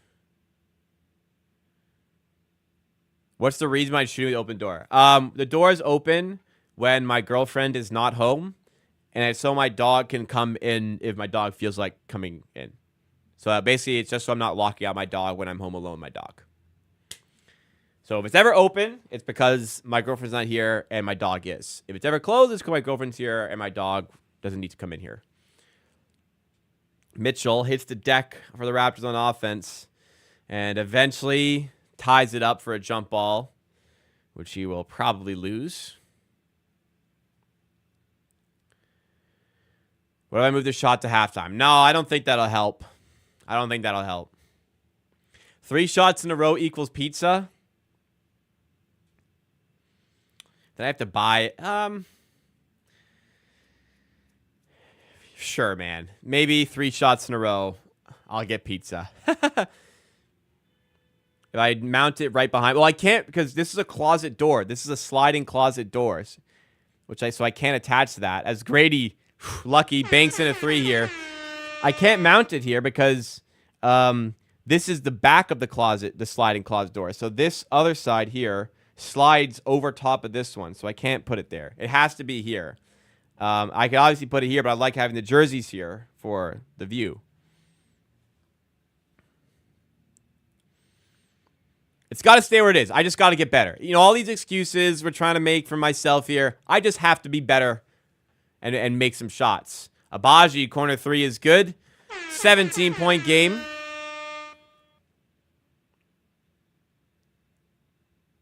Baji looks really good, really comfortable shooting that thing, man.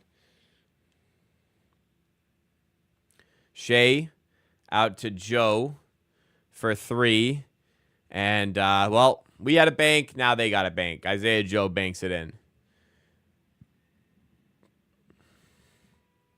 Banks open late. Barnes for 3. Front rim and away. Rebound for Williams. This is J-Dub. Isaiah Joe again for 3, and the lead is back to 23. 63-40 as we approach halftime. Now the threes are starting to drop for the Thunder, and they were not in the first quarter, so this could be trouble for Toronto. Isaiah Joe, and the pass by Shea, just nobody caught it, and just went out of bounds. Wow, they are 7 of 8 from 3 in the quarter. They had a bad first quarter shooting, and now they have basically everything falling for them here.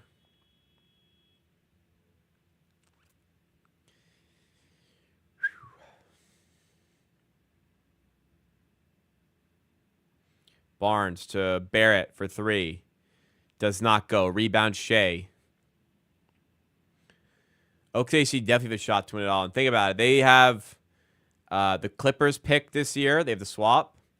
They own the Sixers pick. Top 6 protected. It's crazy, man. I think they have Miami's pick this year, too. So their team is already nasty. They have more draft assets to add on to it and can trade for stuff if they want to. Too good. I think they should trade. I think they should consider trading for Larry Markkinen, man. I think his floor spacing, his ability to score, like low usage scoring, I think they should make a push to get him, man. Barnes underneath to Mobo. Nice feed there. 21-point game. I mean, they could trade for Giannis, I guess. I don't think the Bucks would be interested in that. But, yeah, like they could go out and get another piece and just make this team even better. But, I mean, they're already good enough, I think, to potentially win it all. Trade for RJ Barrett? With Shea, I mean, you just need floors. You just need space. You don't need as much of that usage from Barrett. It's just surrounding Shea with shooters, you know. Shea for 2. Wow, tough shot, man. Shot clock, game clock separated by 0.1 seconds here. Barnes bringing it over half court. Finds Barrett. Now to Barnes. Barnes loses it. Here come the Thunder. Layup at the buzzer for J-Dub. And that is the end of the first half.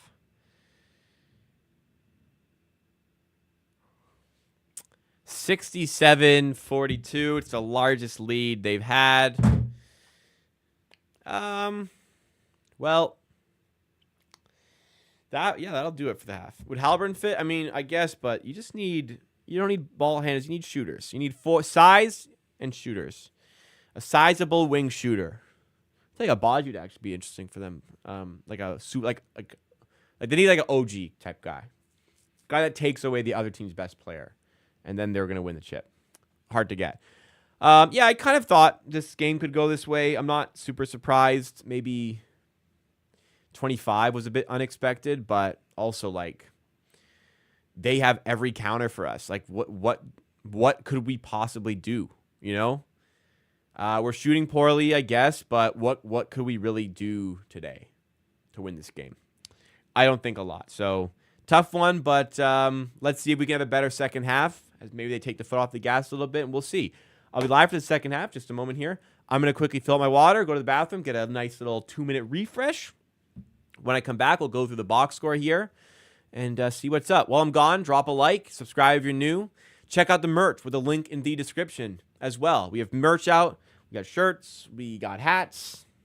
Fun stuff. I'll be back in a couple minutes. Don't go anywhere.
Alrighty.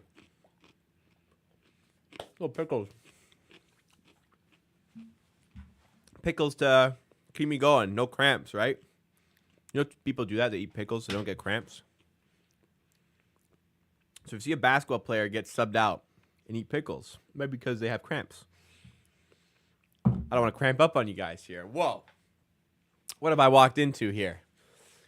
Gregory with the phenomenal, wow, $50 super chat. Gregory, my goodness, thank you so much.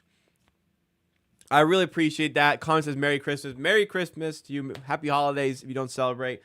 Thank you so much. Honestly, what an amazing super chat. Gregory, one of our 12-month members. They've been a member for over a year now. Always at the stream, always hanging out. And what an amazing piece of support here. Thank you so much. Honestly, I really, really appreciate that. That's so generous of you. Thank you. I hope to see you at the member exclusive content tomorrow. I'm glad to be giving back a little bit as well. But that means a lot. I really appreciate that, especially in the holiday season here. Wow. What a great thing to come back to. All right. Let's keep it moving here. Let's go to the box score from the first half, sorry. And it's a bit ugly. Oh, thank you, man. Really. Let's go to the box score here from the first half. Things were tough. 67-42. They lost the first quarter by 17. They lost the second quarter by 8. Basically, they stayed the same. I mean, they just started hitting threes in the second quarter, but they scored 34, then 33 in the second quarter. We scored 17 and 25. I guess the difference being the Raptors started to hit a few more of their threes, but I kind of predicted this pregame. Not this, but I said it could get really ugly. No Pirtle tonight. All 10 of OKC's players are positive tonight. I'm going to assume, yes, all 11 of Toronto's players tonight are in the negative. It's a tough matchup. The Raptors score a lot off of drives, ISOs, getting to the rim. The Thunder have all the counters to take that away today. It's the worst matchup the Raptors could have. It's a very good Thunder team. On the other side, Shade is not really a good matchup to throw his way. As a result, he's cooking. He's 6 of 13. He's 0 of 6 from 3. Otherwise, he's 6 of 13. Otherwise, he's 6 of 7 from 2. So you just have no matchup for Shea in this one. You don't have an ability to create reliable offense for yourselves. So, yeah, a really good team is going to beat you when you just don't have enough to score on them. OKC's defense is perfect. They can switch on everything. They can take away drives. They can take away stuff at the rim. They have 10 blocks. Oh, we have 10. Oh, sorry. We have to turn. They have 9 blocks in the first half. It's just one of those games where the Raptors are going to struggle. And it doesn't help. The Raptors aren't really hitting their threes either. I know some of them have been really contested, but Toronto's 26% on their threes, 33% from the field. They're 50% from the field, and now they're hitting their threes as well. They're 10 of 22 from 3 now. You might wind up with a game just like this one. Yeah. They would know how Kelly got injured, he played in the Olympics. I don't know, actually. Let's investigate. It's not an impossible deficit. The Raptors were up by 25 on the Pacers and nearly lost the other day, so sure, it's not. They could come back, but they also this is one of the best defenses in the NBA, so that makes it a bit more tricky. Kelly Olynyk injury. How did he injure it? Let's see.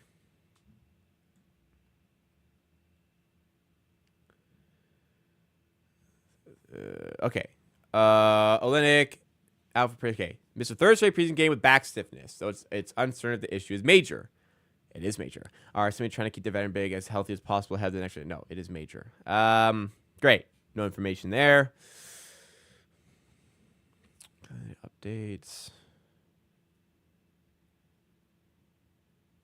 I don't know. Let's see this one. RotoWire. I don't know. I give up. I have no idea. Hopefully he's back soon, because that could be helpful. I mean, you don't want to mess with your back, but it is a shame he hasn't been healthy yet. Some people think he was injured during the Olympics because he was terrible. Then I kind of agree with Crazy in 20. I theorized earlier that maybe he was injured at the Olympics, which is why he was ass. And then he kind of realized at the Olympics, okay, need to work on this. Maybe he was injured and just thought, I get to play in the Olympics and represent my country. I don't care that I'm hurt. I'm playing through this, which in that case, like, personally, fair enough, right? But yeah, it's kind of a shame here, especially after giving him an extension. The first time we've been blown out since the first game of the season. Though that's not bad. I don't think that's true. Let me see. Have we not been blown out in any games for the first game of the season? Well, we got blown out. Didn't Cleveland blow us out twice? Kind of. Yeah, they... well, no, they won by 8 in the fourth. So going into the fourth, they're up by 6. So that's not a blowout. Fair enough. Let's go to the other games. Celtics, we kept close. Bucks, you could make a case. That was a bit of a blowout. Although, well, I didn't feel like, yeah, it wasn't really a blowout. I mean, it kind of was.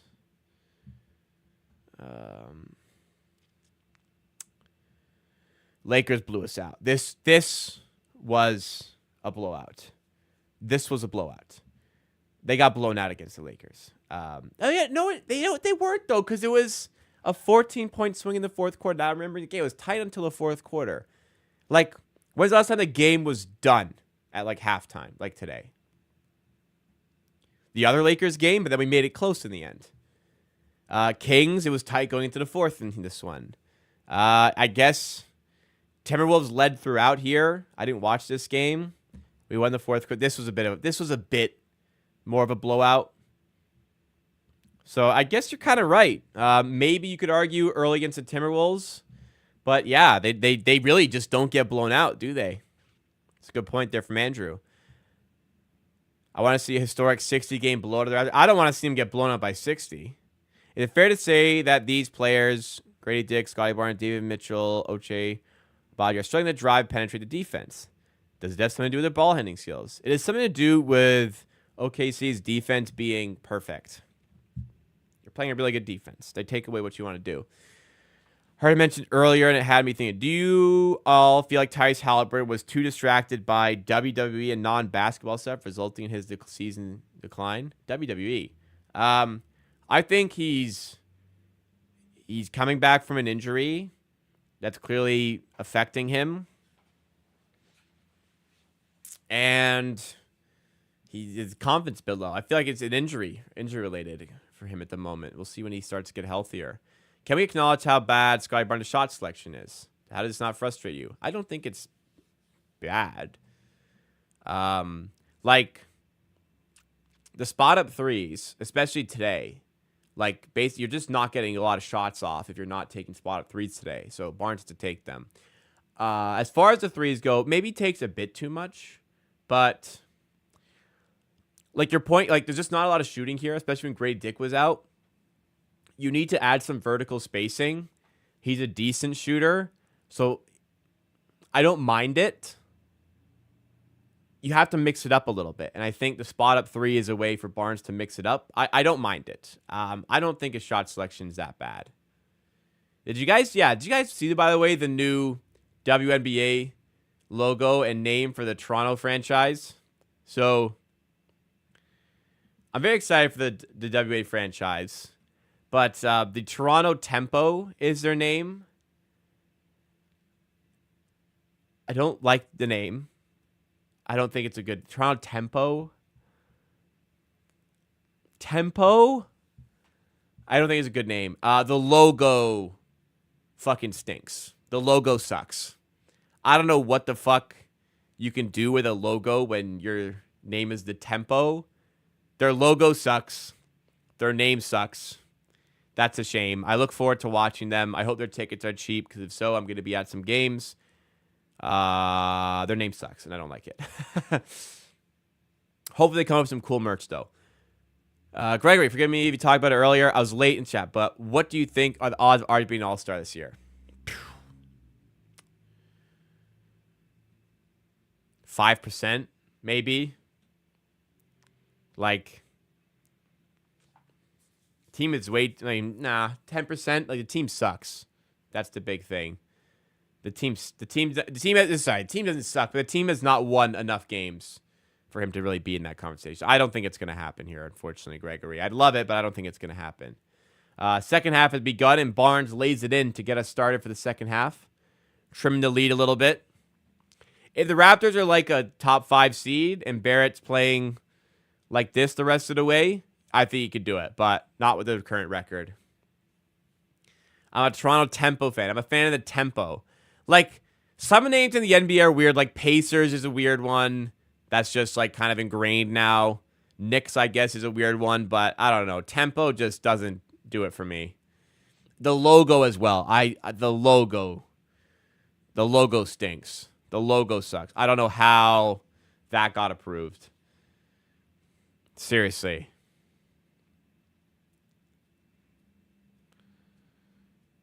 I don't know. I don't know what could have been better. Like, Huskies obviously would have been a fun one, but they want to dissociate themselves from the men's team, which is fair enough. They want to create their own brand. Tempo's a weird one to me. Toronto Timu. We have not seen a fully healthy game yet for this team. I mean, Bruce Brown and Olynyk haven't played, and if they're healthy, they play. And Quickly's missed most of the season as well. If Barrett keeps pouring out the 30-plus nights, he'll be hard to ignore, maybe reserve. With the record, again, I just don't really know. The East does stink, so like if the Raptors are a top 9-10 team by the time the All-Star game comes around, maybe Barrett's in that conversation as a reserve, but at this point, like, he would not be an all-star right now. Toronto Torpedoes, I don't know. I don't know what the name had to be. Were they married to the idea that it had to be like alliteration? That's from alliteration? Alliteration is 3, though, isn't it? Making me remember grade 10 here.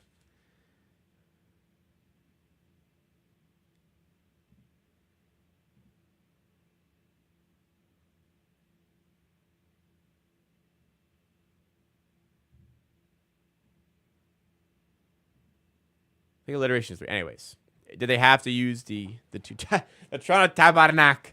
That would have been a good one. I would support the Tabarnak. Yes, you're right. There you go. Toronto Traffic. What's your I guess that's fair. Like, the Nets is a horrible name as well. Like, some of these NBA names suck. It's just we're used to them. Like Nuggets, Nets, Pacers, Knicks. I guess a lot. Toronto Jam. I like that. I like Toronto Jam. The Jam. Yeah, I'd root for a team called the Jam. I like that one. Toronto Sirens. I don't mind that. Toronto Towers. The old almost Raptors. The old almost Toronto franchise, I think in 1980, was going to be called the Towers. The Cleveland Cavaliers were going to move. Nice dunk there by Mobo. The Cleveland Cavaliers were going to move to Toronto. I believe it was 1980, but a late bid to purchase the franchise from the then owner, Ted Stepien, who is the person who's the Stepien rule is named after, by the way. Ted Stepien got a bid at the last minute to sell the team to a pair of buyers who kept the team in Cleveland, or else the Toronto franchise would have been created in the 80s and would have been named the Toronto Towers. Fun little history lesson. What's my favorite Kool-Aid flavor? I haven't had a Kool-Aid in maybe a decade. But red. Toronto Targets. I don't know what does it ring. Toronto Jams. Respectfully, Trip is kind of correct. They can't jam. That's actually like in a non-disrespectful way, that's true. They don't dunk. There's like a select few people in the league who can dunk. That is kind of true. So jam wouldn't really work there. El Toros. I mean, you know, Spanish one. RJ's one. I told y'all pregame is probably gonna be a bad RJ game. That I was pretty adamant about, and it's true here. Toronto Shorties. Disrespectful, but perhaps could have worked.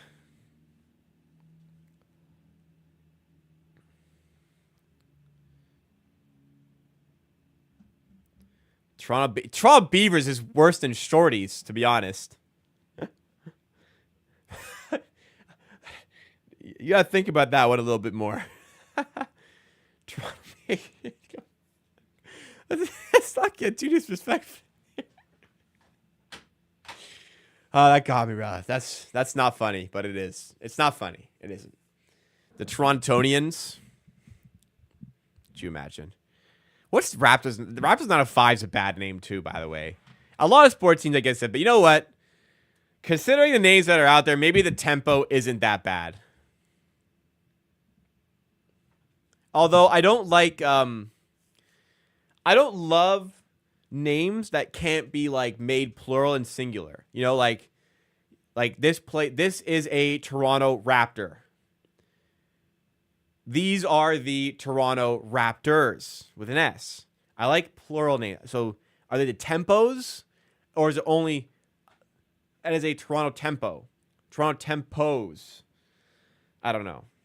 We got my moderator Adam Scanlon behind the scenes on the reactions channel here. You lost access to your Adam S account. How'd that happen?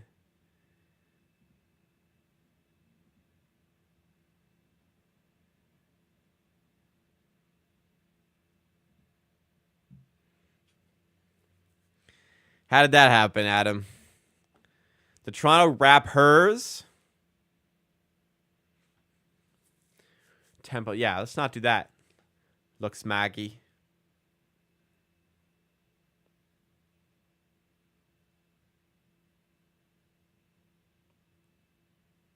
Oh, I was going to say Toronto Stars kind of works, but not really because that's a newspaper.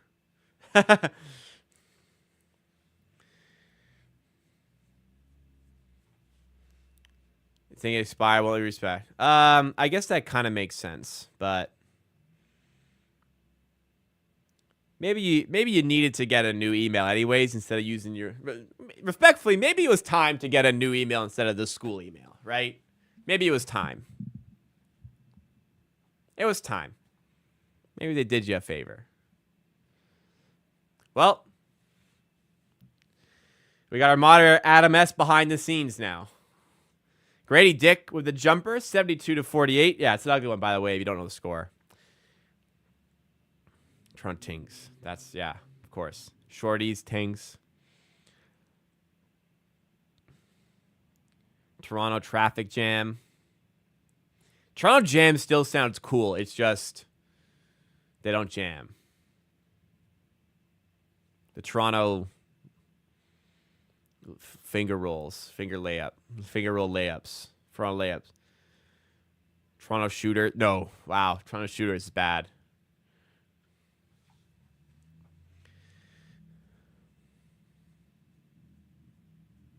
Maybe tempo isn't that bad.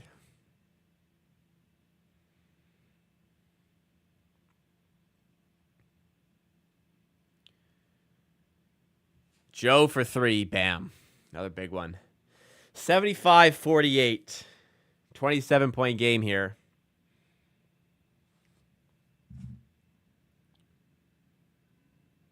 Oh. What's this? This is more important than the game. I thought like it was a trade or something. Shams just tweeted, the Nets and Suns will play. Grady Dick's had a big game at least. The Brooklyn Nets and Phoenix will play 2 preseason games in Macau next October, making the NBA's return to China for the first time since 2019. Papa Silver will be pleased with the revenue. The Toronto 700 square feet. That's funny. I think my apartment's a bit bigger than that, but it's probably around 700. That's funny though. The Toronto studio apartment. The Toronto studio. I like that one. RJ3 doesn't go here again. 78-54. As you can tell, my desire to be invested in this game has diminished with another Shea shot off the glass. What happened to Hartenstein? Oh, he's still here. What basketball shoes have I got? So playing shoes. I used to have a pair of Kyrie 2s. I don't play enough basketball. Barnes for 3 there. I don't play enough ball to like run through basketball shoes often. So I had a pair of Kyrie 2s that I wore from like 2015 until 2022-ish. In 2023, early last year, I joined a rec league. I got some Jordan Luca 1s that I used. I really liked the Jordan Luca 1s. Good for my wide foot. They were inexpensive. Honestly, I would have bought like an expensive pair of shoes, of ball shoes. Just I have very wide feet. None of them fit me. The Lucas fit really well and had a really nice like court feel. So I like those. That's what if I play ball, I would wear those. Reminder: shortly after my rec league season, I tore my ACL and I haven't played basketball since. So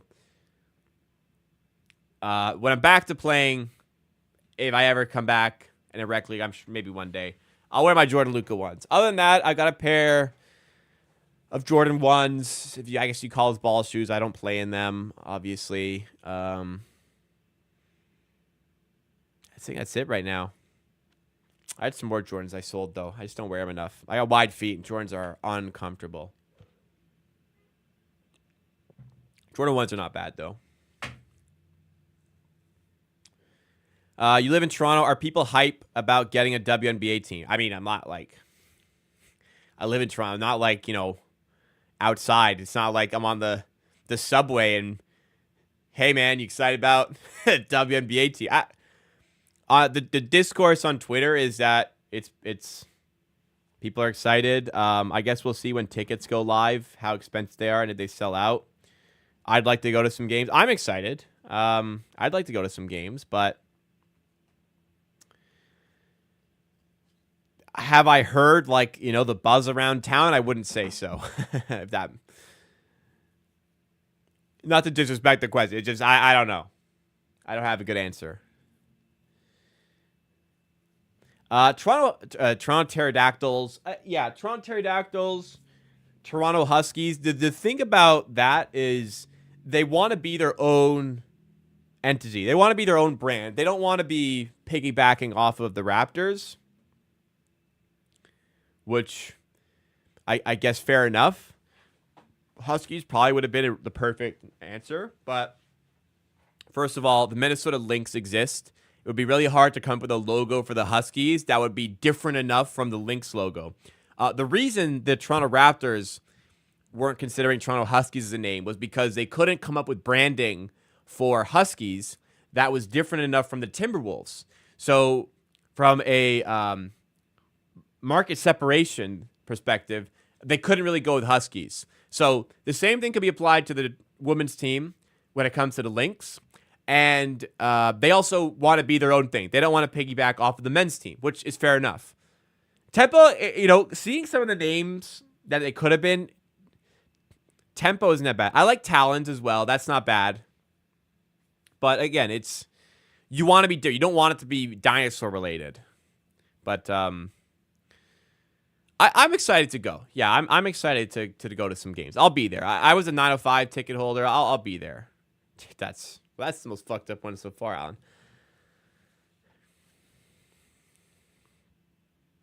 I do like Jam, but I could see the negative connotations that could be associated with a team name like Jam when the people don't jam on the team. Speaking of Jam, God, Case and Wallace just fucking threw one down. Oh man. I have a graphic lined up for Garrett Temple when he comes in. I haven't set it up yet. I have forgotten to do it, and I'm just thinking about it now. Garrett Temple will eventually come in, and I don't have the graphic ready to go for him. I guess with no sound, I guess I could set it up. No sound though. There's the well, we're gonna get there eventually.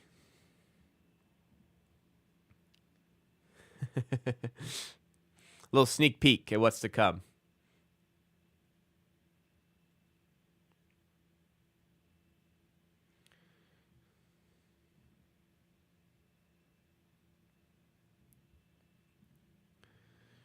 Toronto Tigers, that's not bad.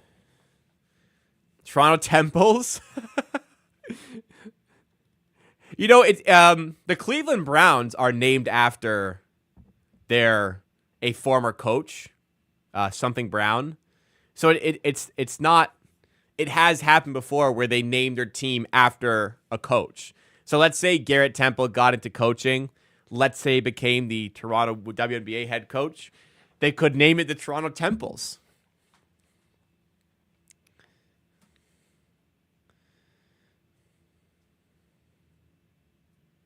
Toronto Ujiris. You could have convinced the fan base to change the name there in 2019 for sure.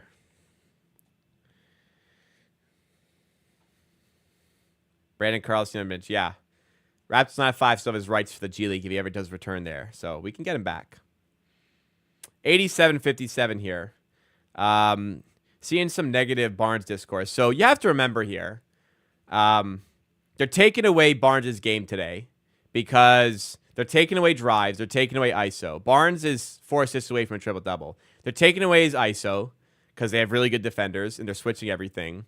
They're taking away stuff at the rim, which is his game as well. And the team around him is not talented enough to provide him the space to play the way he wants to play here. So it's very reasonable to see how the game has unfolded where Barnes is struggling and Barrett's struggling. Now, Barrett's 1 of 10, and that stinks. He's 0-4 from 3. That's worse than I thought. It's way worse than I thought. But it was very reasonable to see how the Raptors were going to struggle tonight.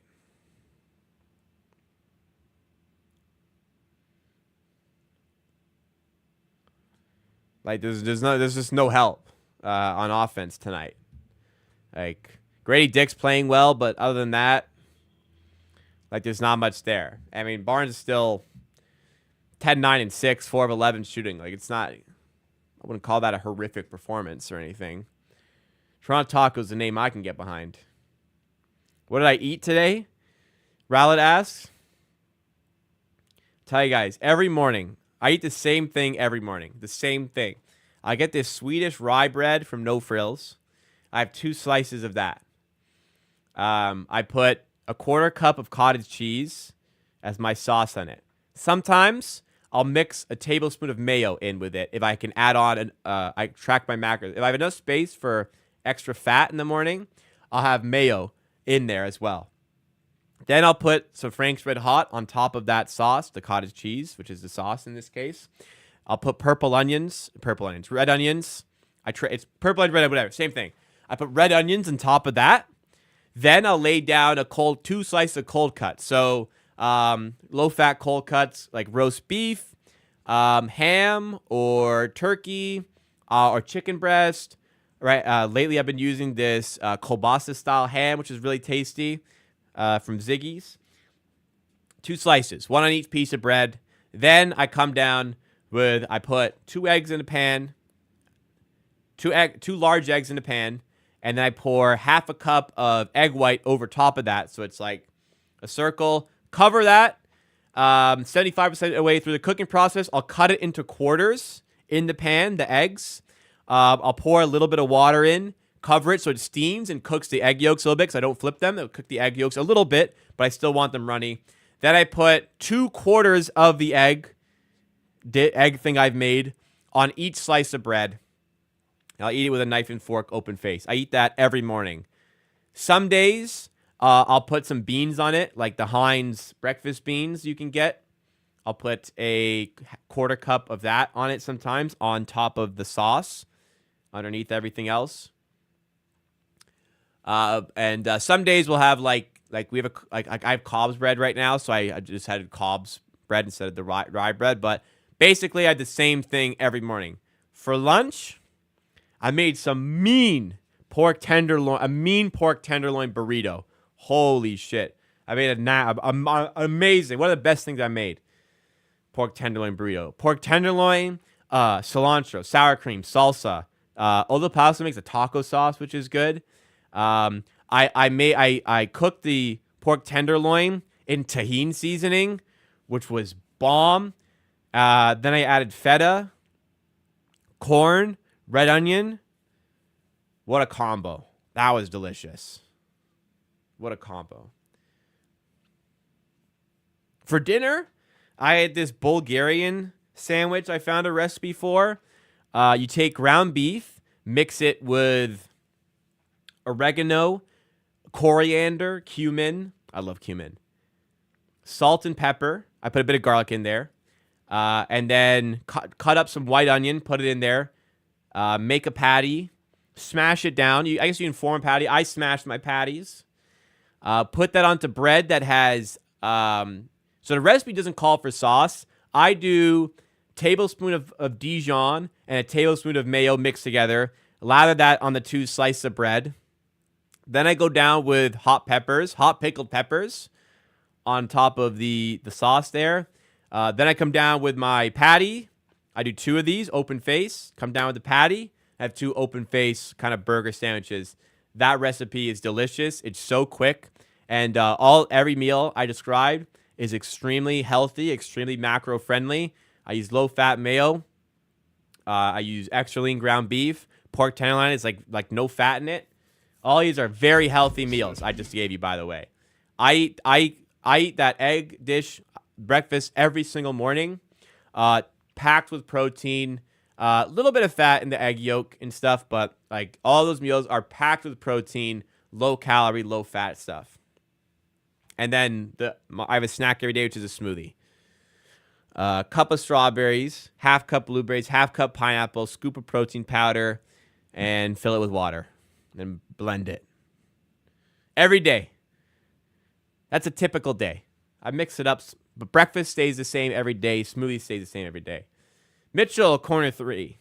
Doesn't go. 89-61 in this game, by the way. And we have a super chat. Thank you, though, to Music Ferret, who slightly bad name choice, the Toronto Testosterone, but I read it out because it is a super chat. Thank you so much for the super chat. For the super chat there. Seriously, though, love the channel. Thank you so much, Music Ferret. I love that you love the channel. Thank you so much for supporting with a super chat. It's our second super chat of the day. We also had one earlier from Gregory, the big one, but thank you so much for that one, Music Ferret. I really appreciate the extra support here. My chat just crashed. How about the Toronto Amateurs? Toronto Amateur Hours. Think that'll stick? My chat has just stopped working. Sorry, guys. I can't see the chat right now. Which is bad because I'm not really paying attention to the game anymore. Okay, now none of my Chrome tabs are working. My stream is back. Okay, my Raptors stream is back. Okay, now YouTube is back. Okay. We have 52 likes. Thank you so much, everybody, for supporting today. If you haven't hit the like button already, make sure you do so. And if you are new to the channel, I do watch-alongs like this for pretty much every Raptors game. Usually they go better than this one is going. And we have more fun, but yeah, we're doing our thing as we do for every Raptors game, except this Saturday when I'm away. I'm away Saturday, no stream Saturday, guys. What I am doing tomorrow is streaming for members. The Dead Space playthrough on the PS5 begins tomorrow at 5 p.m. Eastern Time. Hope to see some of you there. If you're not a member yet, consider becoming one for $4.99 Canadian a month. And since the playthrough starts tomorrow, it's a really good time to become a member because you can see the start of the journey on the video game. So should be some fun. I don't want you to miss out. Another way to support the channel is checking out the merch. Merch is available with the link in the description, top of the chat, and the link that is pinned in the chat as well. Shop the merch. Grab yourself a shirt, grab yourself a hat, you can grab yourself some stickers. I'll ship shipping to Canada, shipping to US, shipping internationally. No matter where you are, should be no problem getting it out to you, especially if you're Canada, US. There should be no issue. Don't worry about it if you're over the border. International shipping also fine. We found a shipping solution. First batch of shipments went out yesterday. So we're good. We're covered. We've dodged the Canada Post strike, and we're all good. Get your merch today. I got a whiskey taste. Like what Mr. Watchfield. Well, appreciate that. You don't want to fall behind on the on this one, I'd say. But a whiskey tasting, I'm not a whiskey guy, but that, like, if a beer tasting, that'd be fun.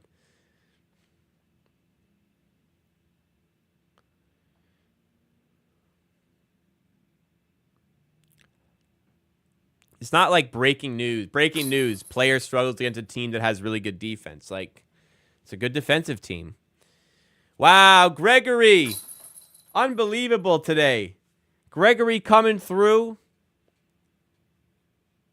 with not only the big super chat today, but also 10 gifted memberships into the community. Thank you so much for that, Gregory. I really appreciate that. Oh my God, that's so generous of you today. Thank you so much for doing that. 10 extra people now have access to the members only stream tomorrow and have access to the video game playthrough. And hopefully the members can vouch for the quality of the stream and hopefully get some more people involved. But this is a great start. Yeah, I agree. Thomas Perry, this horrible game turned out to be one hell of a night of a chat. What a night. Thank you to Gregory for helping do that with the super chat and with the membership. I really appreciate that. That means a lot to me. Thank you. I muted it because I don't want you guys to hear the same sound over and over. But one last time. Thank you. And we have Music Ferret again. Drop a super chat as well. Thank you so much for that. Community's top notch indeed. Thank you guys. Thank you guys. Show your support. Wear your support. Shop the merch as well. But Gregory, what a legendary night. Thank you again. So hope to see some of you tomorrow 5 p.m. when the members only stream goes live. I'll be live for at least an hour and a half. I want to say I'll be live like 2 hours. I don't know how this game works. I'm going in like pretty blind. I know it has good reviews and my friend recommended it. I got to be out of there by 7:30. So I got 2.5 hours. At about 2 hours, if I like end like a mission or something and I'm at a save point, I might just decide, all right, let's just save here. But I want to go at least 2 hours tomorrow. So it'll be a long stream as well. So let's have some fun. Let's have some fun with the member content. I like to have fun on stream. I can't really do it, always break off the basketball stuff, but let's have some fun with it. We'll do cooking stuff as well. I'll try to line up a cooking stream by the end of 2024 as well. Do the McDonald's Raptor poutine homemade. That's fun. Look at that. Look at that. That's my favorite look. The dress shirt with the jersey on top. Just coming straight from work. Dress shirt, button up, basketball jersey over top. No, don't bring a change of clothes. Just bring the jersey to work. You throw it over top of what you got on. That's such a funny look. It's almost as good as the dress shirt with the playoff tee over top. Some dog stuff. I don't know what sort of dog stuff we could do. I don't have any ideas for that. Toronto Terriers. I just all these 99.65. I need a third. I've lost interest in this game, by the way. If you haven't already told. Let's see some of the other names. Toronto Zanzibars, the Toronto Yada. That's a good one. Toronto XXX. Maybe not that. Toronto Twisties. Toronto Testosterone. Toronto Cougars. I've always liked Cougars as a name. I feel like it's underutilized. Toronto Cougars would be a good name, in my opinion. Toronto Tees. Toronto Turnovers. Toronto Trout. Singular or plural. Toronto Trout. I don't think that resonates well. Toronto Half Pints. Toronto Snow Bunny. I don't think that one's good. Toronto. Wow. Try saying that with a lisp. Toronto Thesaurus. Oh, geez, I fucked. Toronto Thesaurus. Oh, I did it again. Toronto Thesaurus. I can't say that word. Now I'm overthinking it and I can't think. Now I'm overthinking it and my lisp was coming out even more. Oh boy. I'm going to skip that. Toronto Toonies. Toronto Tendons. Toronto Shakers. I like Talons. Somebody said Toronto Talons earlier, which I like. Honestly, now that I'm seeing Tempo doesn't sound that bad. What's like a good WNBA? New York Liberty's a great name. I don't mind the Sun. I like Fever. Indiana Fever is a decent name. Los Angeles Sparks. I like that name. Minnesota Lynx just works really well. Some good names. Tempo is all of a sudden growing on me a bit. I don't like it, but seeing like I'm gonna be like really just the names suggestions that some of them are purposely bad, but the name suggestions are so bad that I'm like, Tempo maybe is pretty good. It's way better than these ones. Toronto Titans. That's not bad. Doesn't have to be a T though. Toronto Fire. I actually don't mind that. Toronto Fire. They did release a logo. Google it. The logo sucks. The logo fucking sucks. The logo is worse than the name. I'll pull it up for you guys, actually.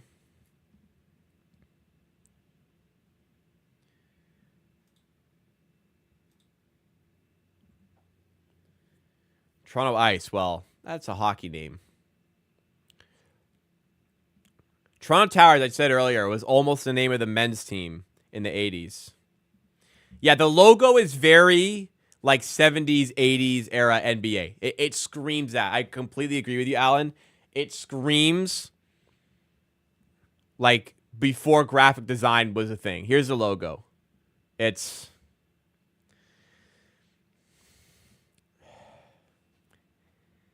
I don't know. I don't know what a tempo is or like how you make a logo about that, but I just don't think this is a good logo. It does scream like 70s, 80s era. Like it screams ABA merger logo. Is tempo a music reference? I actually don't know. Maybe it's like this reference to like the speed of the city. High tempo city. I don't know. I don't think it's music related. There's not like deep music roots in the city, so I don't think so. I know tempo is like speed of the music, but tempo can be like is used like the Raptors are playing a great tempo today, you could say, which they're not, but like other days you could say that. This doesn't do it for me. The name is growing on me. Torontosaurus, that's funny. The name isn't doing it. The name is growing on me. The logo isn't doing it for me. I hope they come out with some good merch though. I will support the WNBA Toronto team. I look forward to buying a hoodie. I look forward to buying a hat. And I look forward to buying a jersey. Give me like the orange WNBA hoodie? Give me a light blue hoodie with a dark blue WNBA logo. Give me a dark blue hat with the light blue Tempo logo. And give me a jersey. And I'll be happy boy at the games. Do they have merch already? Probably not.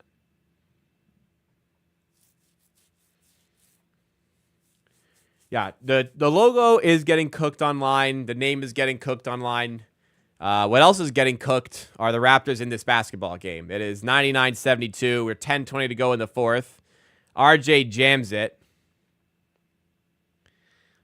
You got to hand it to the crowd. They are still on their feet for an RJ jam. Down 25. Matty D is all hyped up. 9-0 run to start the quarter, I guess. Cool, but dude, Jokic tonight, 27, 20, 11. They are wasting they're wasting one of the greatest primes in NBA history with the caliber of team around him right now. Toronto taxes. Toronto expensive groceries. I do like Toronto studios for studio apartments. Somebody said Toronto 700 square feet. And that was really funny.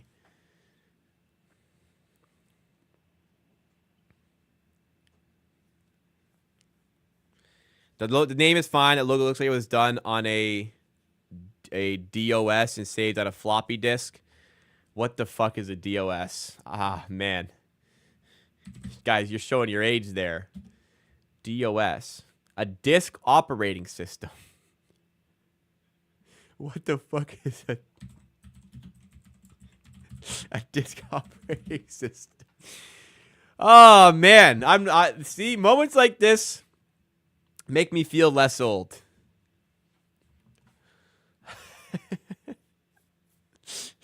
You make me feel young today.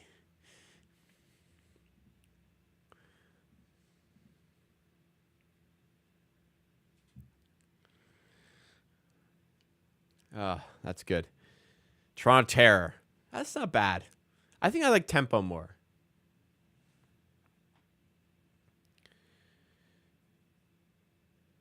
Oh, you know what? Let's ask ChatGPT.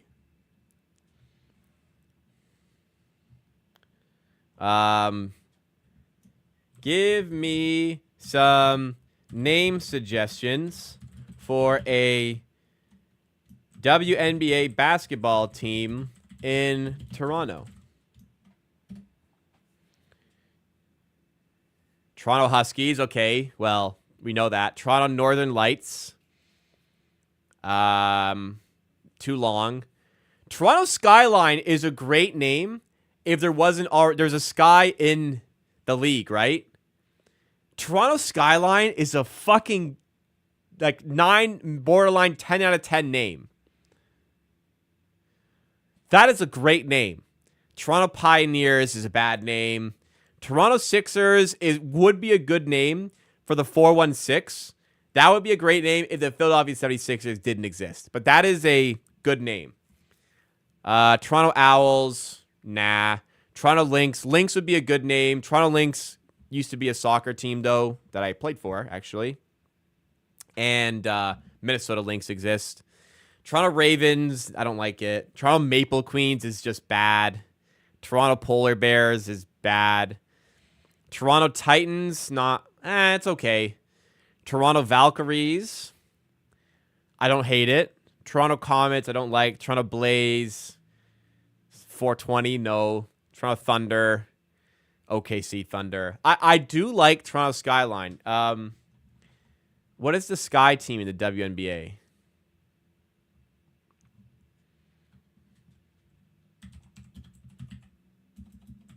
Chicago Sky. Man, Toronto Skyline, that is such a good name. Damn.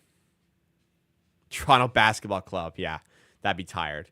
Like the hockey. Toronto Lights. It doesn't have the pop to it. I don't know. That's decent, though.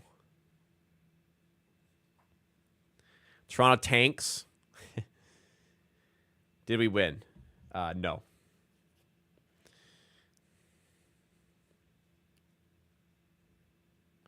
Toronto Aurora Borealis. Aurora Borealis? Toronto Swift. Tempo's better. Tempo's not that bad. Tempo's growing on me.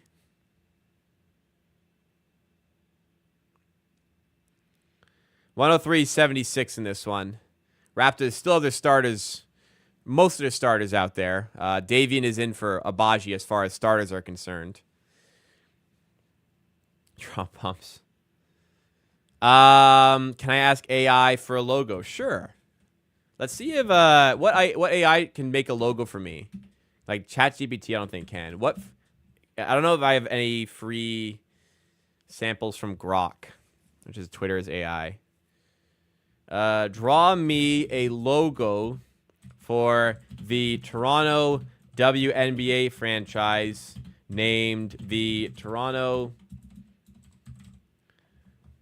Tempo.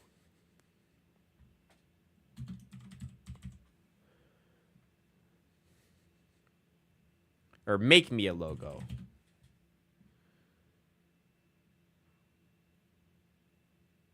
Let's see. Suspense. I can't handle it. Give me the logo.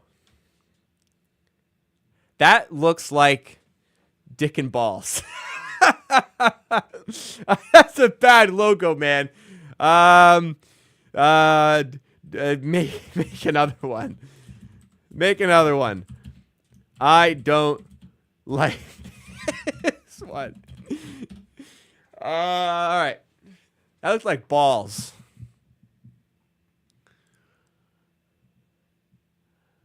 Let's try another one. One more. Hopefully this one's better. That's terrible. Bad bot. Not a sophisticated bot, it seems. Toronto Haktua.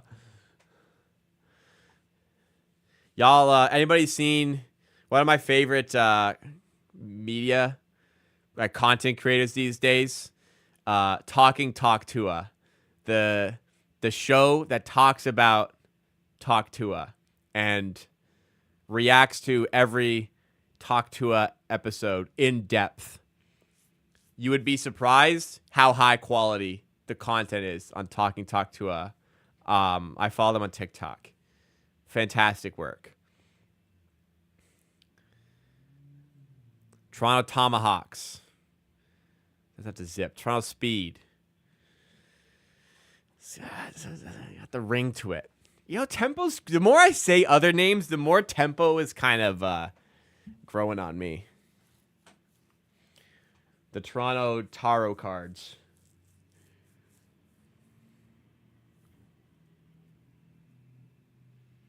Trust. Jesus. There's no way. This.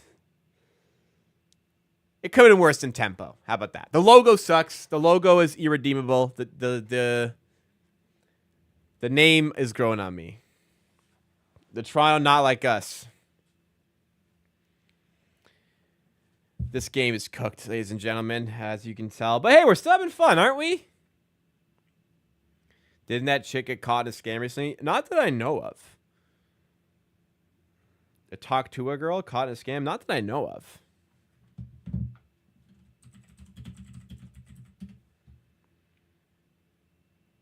A crypto scam? Damn, did she rug pull? This is recent. Damn. She rug pulled her fucking crypto. That happened today. Man, when will these people fucking learn not to put your fucking money into fucking meme coin? Like, how often does this have to fucking happen? Every week, a celebrity rug pulls their fucking meme coin, and we still don't learn. If you bought, like obviously, like, I wish there was better mandates against this or better laws against this to prevent this from happening. But also, if you put your fucking actual real money into fucking Haktua coin or whatever it was fucking called, you also, like, kind of deserve to have your money lost. Because that's clearly a meme coin. I don't feel like necessarily sorry for them because they're idiots, but like, wow. And you know what I think the biggest issue is that everybody who has rug pulled their crypto that I'm aware of, right? Everyone that I'm aware of who has rug pulled their meme coin, their crypto coin, has faced no repercussions. Their careers have not taken a hit. They are still very famous. Nobody gives a shit after a week. Nobody gives a shit. There was a woman in the sports betting space who, well, actually, you know what? She lost her sponsorship, but she rug pulled her own meme coin, made like 20-something K, and is still popular, although lost her sponsorship affiliation. So I guess there was a bit of repercussion there. But like Logan Paul, big scam. Yeah, no problem. Very famous. It'll be interesting to see what happens here with what's her name, Haley Welch, something like that, with Hawk Tua on Talk Tua. Does Talk Tua go under? Does Mark Cuban get upset? Mark Cuban was the last guest. Does Mark Cuban get upset with his affiliation? Mark Cuban doesn't stand for that shit. But yeah, I would advise you not to put your money into Hawk Tua coin. I would advise you, like Gregory, you can buy gifted memberships. You can get yourself a membership. You can get merch. I won't scam you, okay, guys? I won't scam you. I all the merch I have physically on hand. Any piece of merch that you would receive is literally on my shelf right now. It's in the background of videos. There's tracking links when you buy the merch. I guess nobody. I have delivered locally to people already. Nobody has gotten it shipped to them yet. 3 of them got shipped out yesterday. They're on the way with tracking links, but I won't scam you, okay? Support the channel, get some merch, get some cool stuff in return. Wow, Brandon Carlson is checking in for the Thunder. Garbage time, baby. Well, we limited Hartenstein. He had 2 points tonight.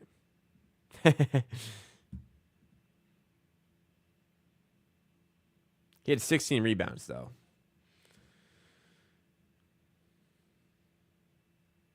Let's see.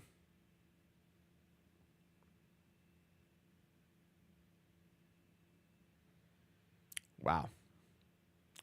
We got cooked, man.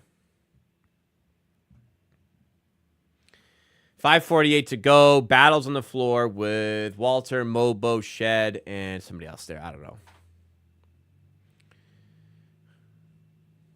Toronto double-doubles. Wow. That's actually like the Toronto double-double. That's pretty good. Although it's kind of free promo for Tim Hortons. I actually kind of like that. I actually kind of like the Toronto double-double. But then you think double D's, now it's sexist. Fuck. It can't be that. That's why it can't be that. The breakdown of the logo that was posted, I saw it was like something about the boroughs and the 6 boroughs of something like that.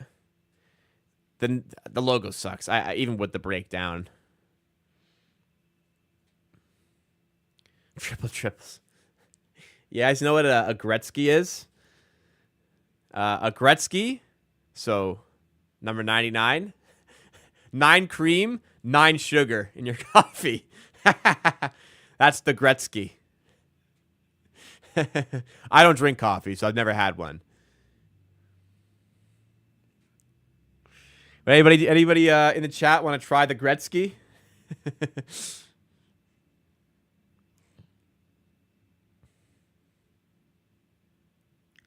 Music Ferret is all in on this name. If the logo needs a breakdown, well, every logo needs a breakdown because it needs to take inspiration from the city as well. I'll pull it up just so because, like, what are we watching? We're down by 3rd. Are we watching this game or what? I'm hiding it from you guys. I'm doing y'all a favor. I'll pull up the breakdown for you guys here.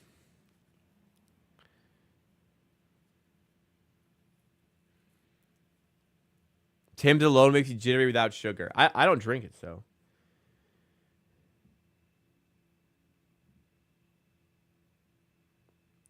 Ooh. I like these logos. I like this logo that a guy follow. P Zeems posted on Twitter. Something like this. AI didn't quite pull it off. These are fake. I like the idea this went in. I don't think it needs the time hand. I think the skyline with like the clock kind of outline and the CN Tower, I really like this idea. I agree it wasn't fully executed there, but that is a good start for the idea.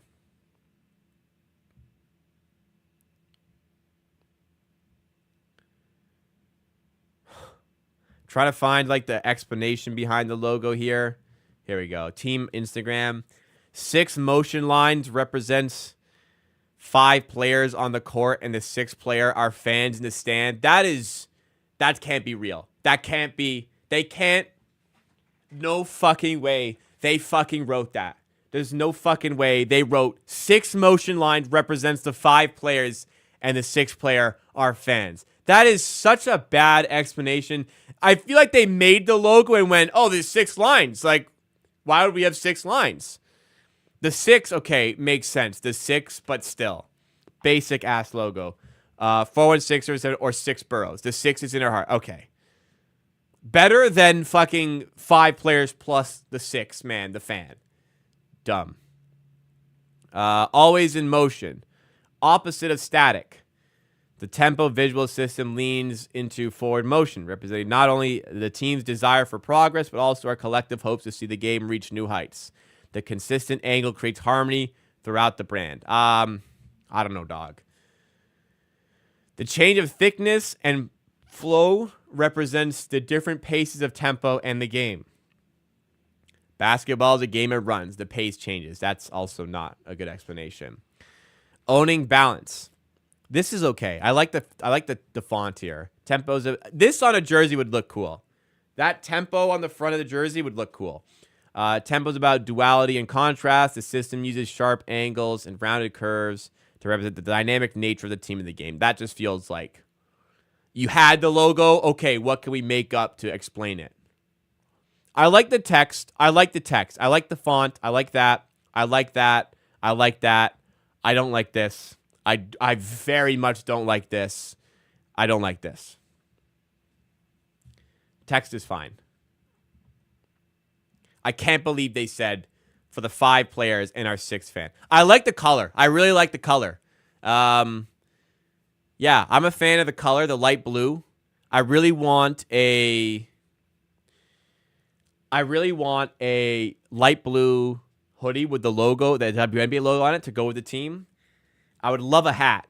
As well. I definitely will be supporting this franchise with my finances.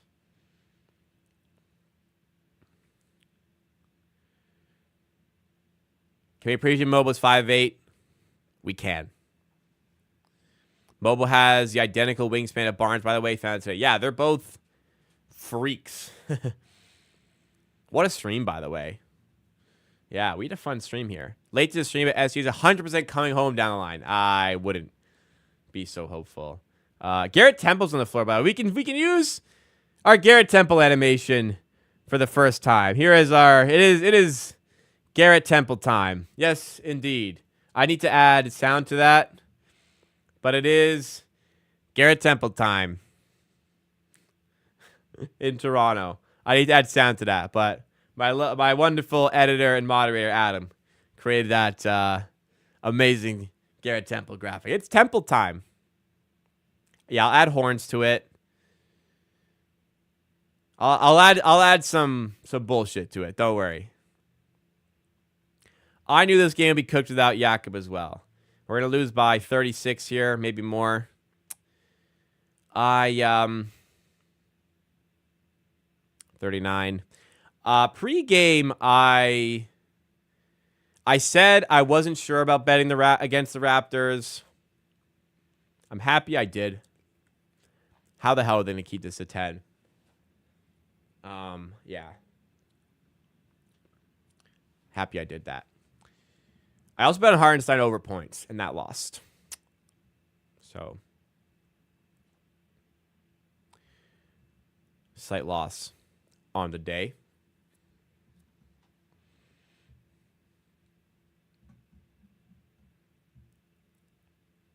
Add that old school Adam West Batman cut to a different location. What do you mean, Adam West? Which one? What are you talking about? Oh, the Batman cut. Okay. Yeah. I know. I can't describe it. The sound, the transition sound. I actually think that would fit. I'm gonna look for that. I understand. It's like it needs to like zoom in. Yeah, I don't think we have that Zoom, but yeah.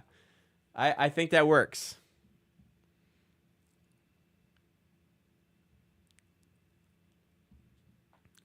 I have an idea. I'm not going to mimic it with the human voice. I do crazy shit. I'm not going to do it with the voice.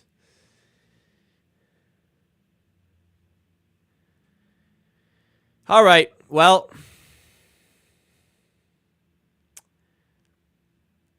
that'll do it, guys. Yeah, we'll do the post-game show. Just a sec here, but tough one. Tough one. No diggity, no doubt. Tough one for the Raps here.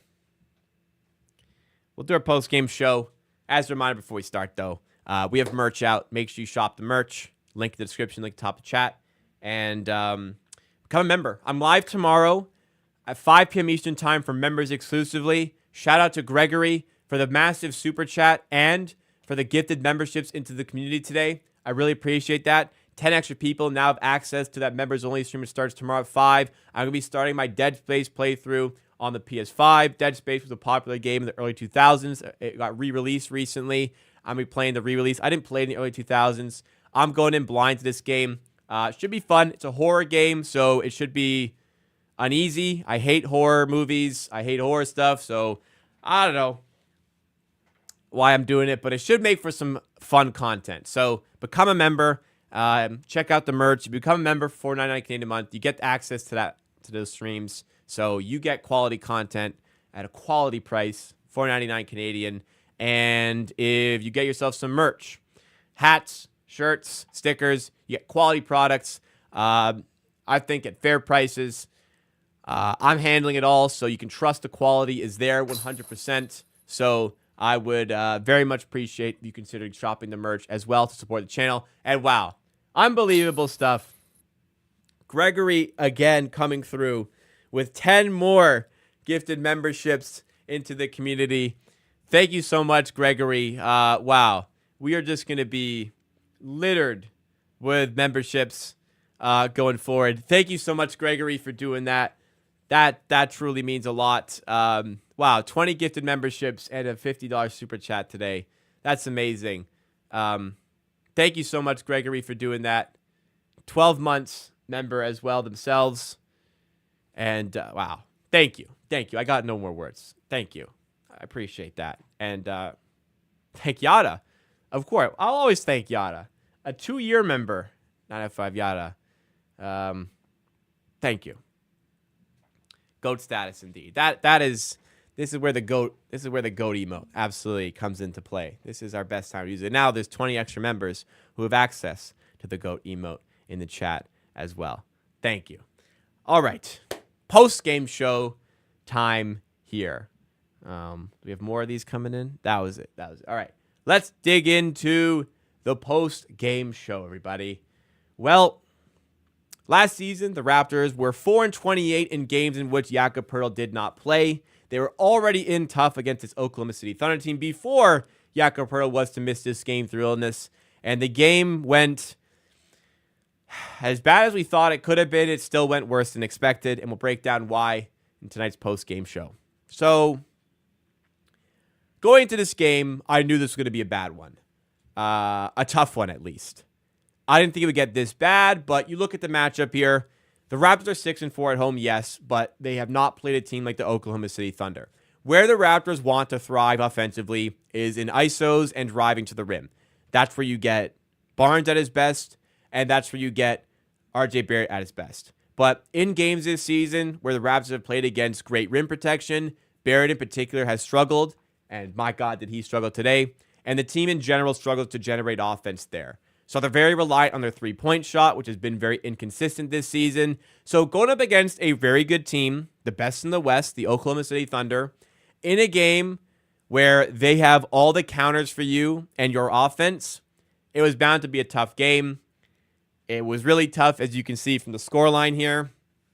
And we'll break it down a bit further as we get through the post-game show here. Before we go any further, make sure if you guys enjoy the content here, tough game, but hopefully you enjoy the content. Make sure you hit that like button. And I do content like this for virtually every Raptors game, 90% of the games. Make sure you are subscribed to the channel as well to keep updated with all that content coming your way. But yes, 129-92. Game was out of hand fairly quickly here. The Raptors went up 3-0 with a Scotty Barnes 3, and that was it. That was it. The Thunder won the first quarter 34-17 and didn't look back. They won every quarter we played here. Like, you look, offensively for the Raptors, the Thunder, like, have a perfect defense. They take away drives. They take away stuff at the rim. They close out well from three, and they can switch everything, which is a disaster for the Raptors team. A disaster for the way the Raptors want to play offense. And defensively, Shea is, like, impossible to guard for the Raptors. Shea went 10 of 12 on twos today. They don't have the right guy to match up with him defensively. They can throw Abaji on him or Barrett on him. Shea has too much size. He just shoots over them. It was just a nightmare matchup. As far as the game, like, I don't really feel anything here. I don't look at the game and think, like, well, why did we do this? We did this poorly. Like, with respect, like, they played a way better team without a very important basketball player in Jakob Poeltl. They lost a lot of defense. They lost a lot of offensive separation because of, like, you lost all that screen setting that he would have provided. You lost his playmaking out of the high post. Jakob Poeltl's a huge loss. And hopefully games like this serve as a reminder to the crowd that wants him traded, wants him gone. Hopefully this serves as a reminder to you that, like, there's a reason Poeltl's still here, and there's a reason he's so vital to the team. But yeah, I'm not angry, frustrated, or anything. Like, it's worse than I was expecting, but yeah, I can very much see why the Raptors struggled here. I'm not really sure what else could have been done. I guess that what to be upset about something here, like, you could say individual performances. Like, Barrett was 5 of 16. He was 1 of 7 from 3. A couple more of those threes need to fall. But he gets 17 points, 11 rebounds. Bad stat line, but this happens to Barrett in games where the team has good rim protection.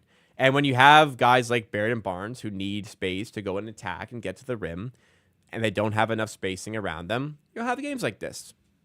It's going to happen. Barnes goes 5 of 13, 12 points, 12 rebounds, 8 assists. Had to rely on his three-point shot again, like, really heavily today just because they took away drives. Had to take more spot-up shots. Thankfully, Grady Dick plays well. First game back from injury, back like he never left. 15 points in 23 minutes, very efficiently as well. Bruno Fernando to start in Poeltl's absence. Did fine, but, like, having to start him showcases that there is an issue. Abaji, 5 points in this one. Off the bench, Boucher took a lot of shots.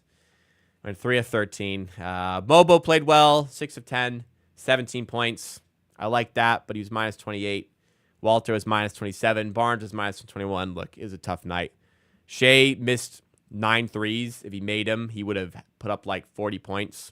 He was 11 of 22, but went 1 of 10 from 3. Like I said, 10 of 12 on twos.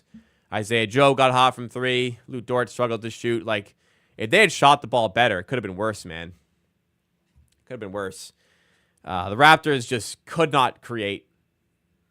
Barely got open looks. They'd go 35% from the field, 24% from 3. Out offensive rebounded.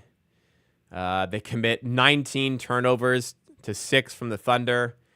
They lose the points off turnover battle by 20. The point differential on off of turnovers was 20. And we lose by 37. Is this?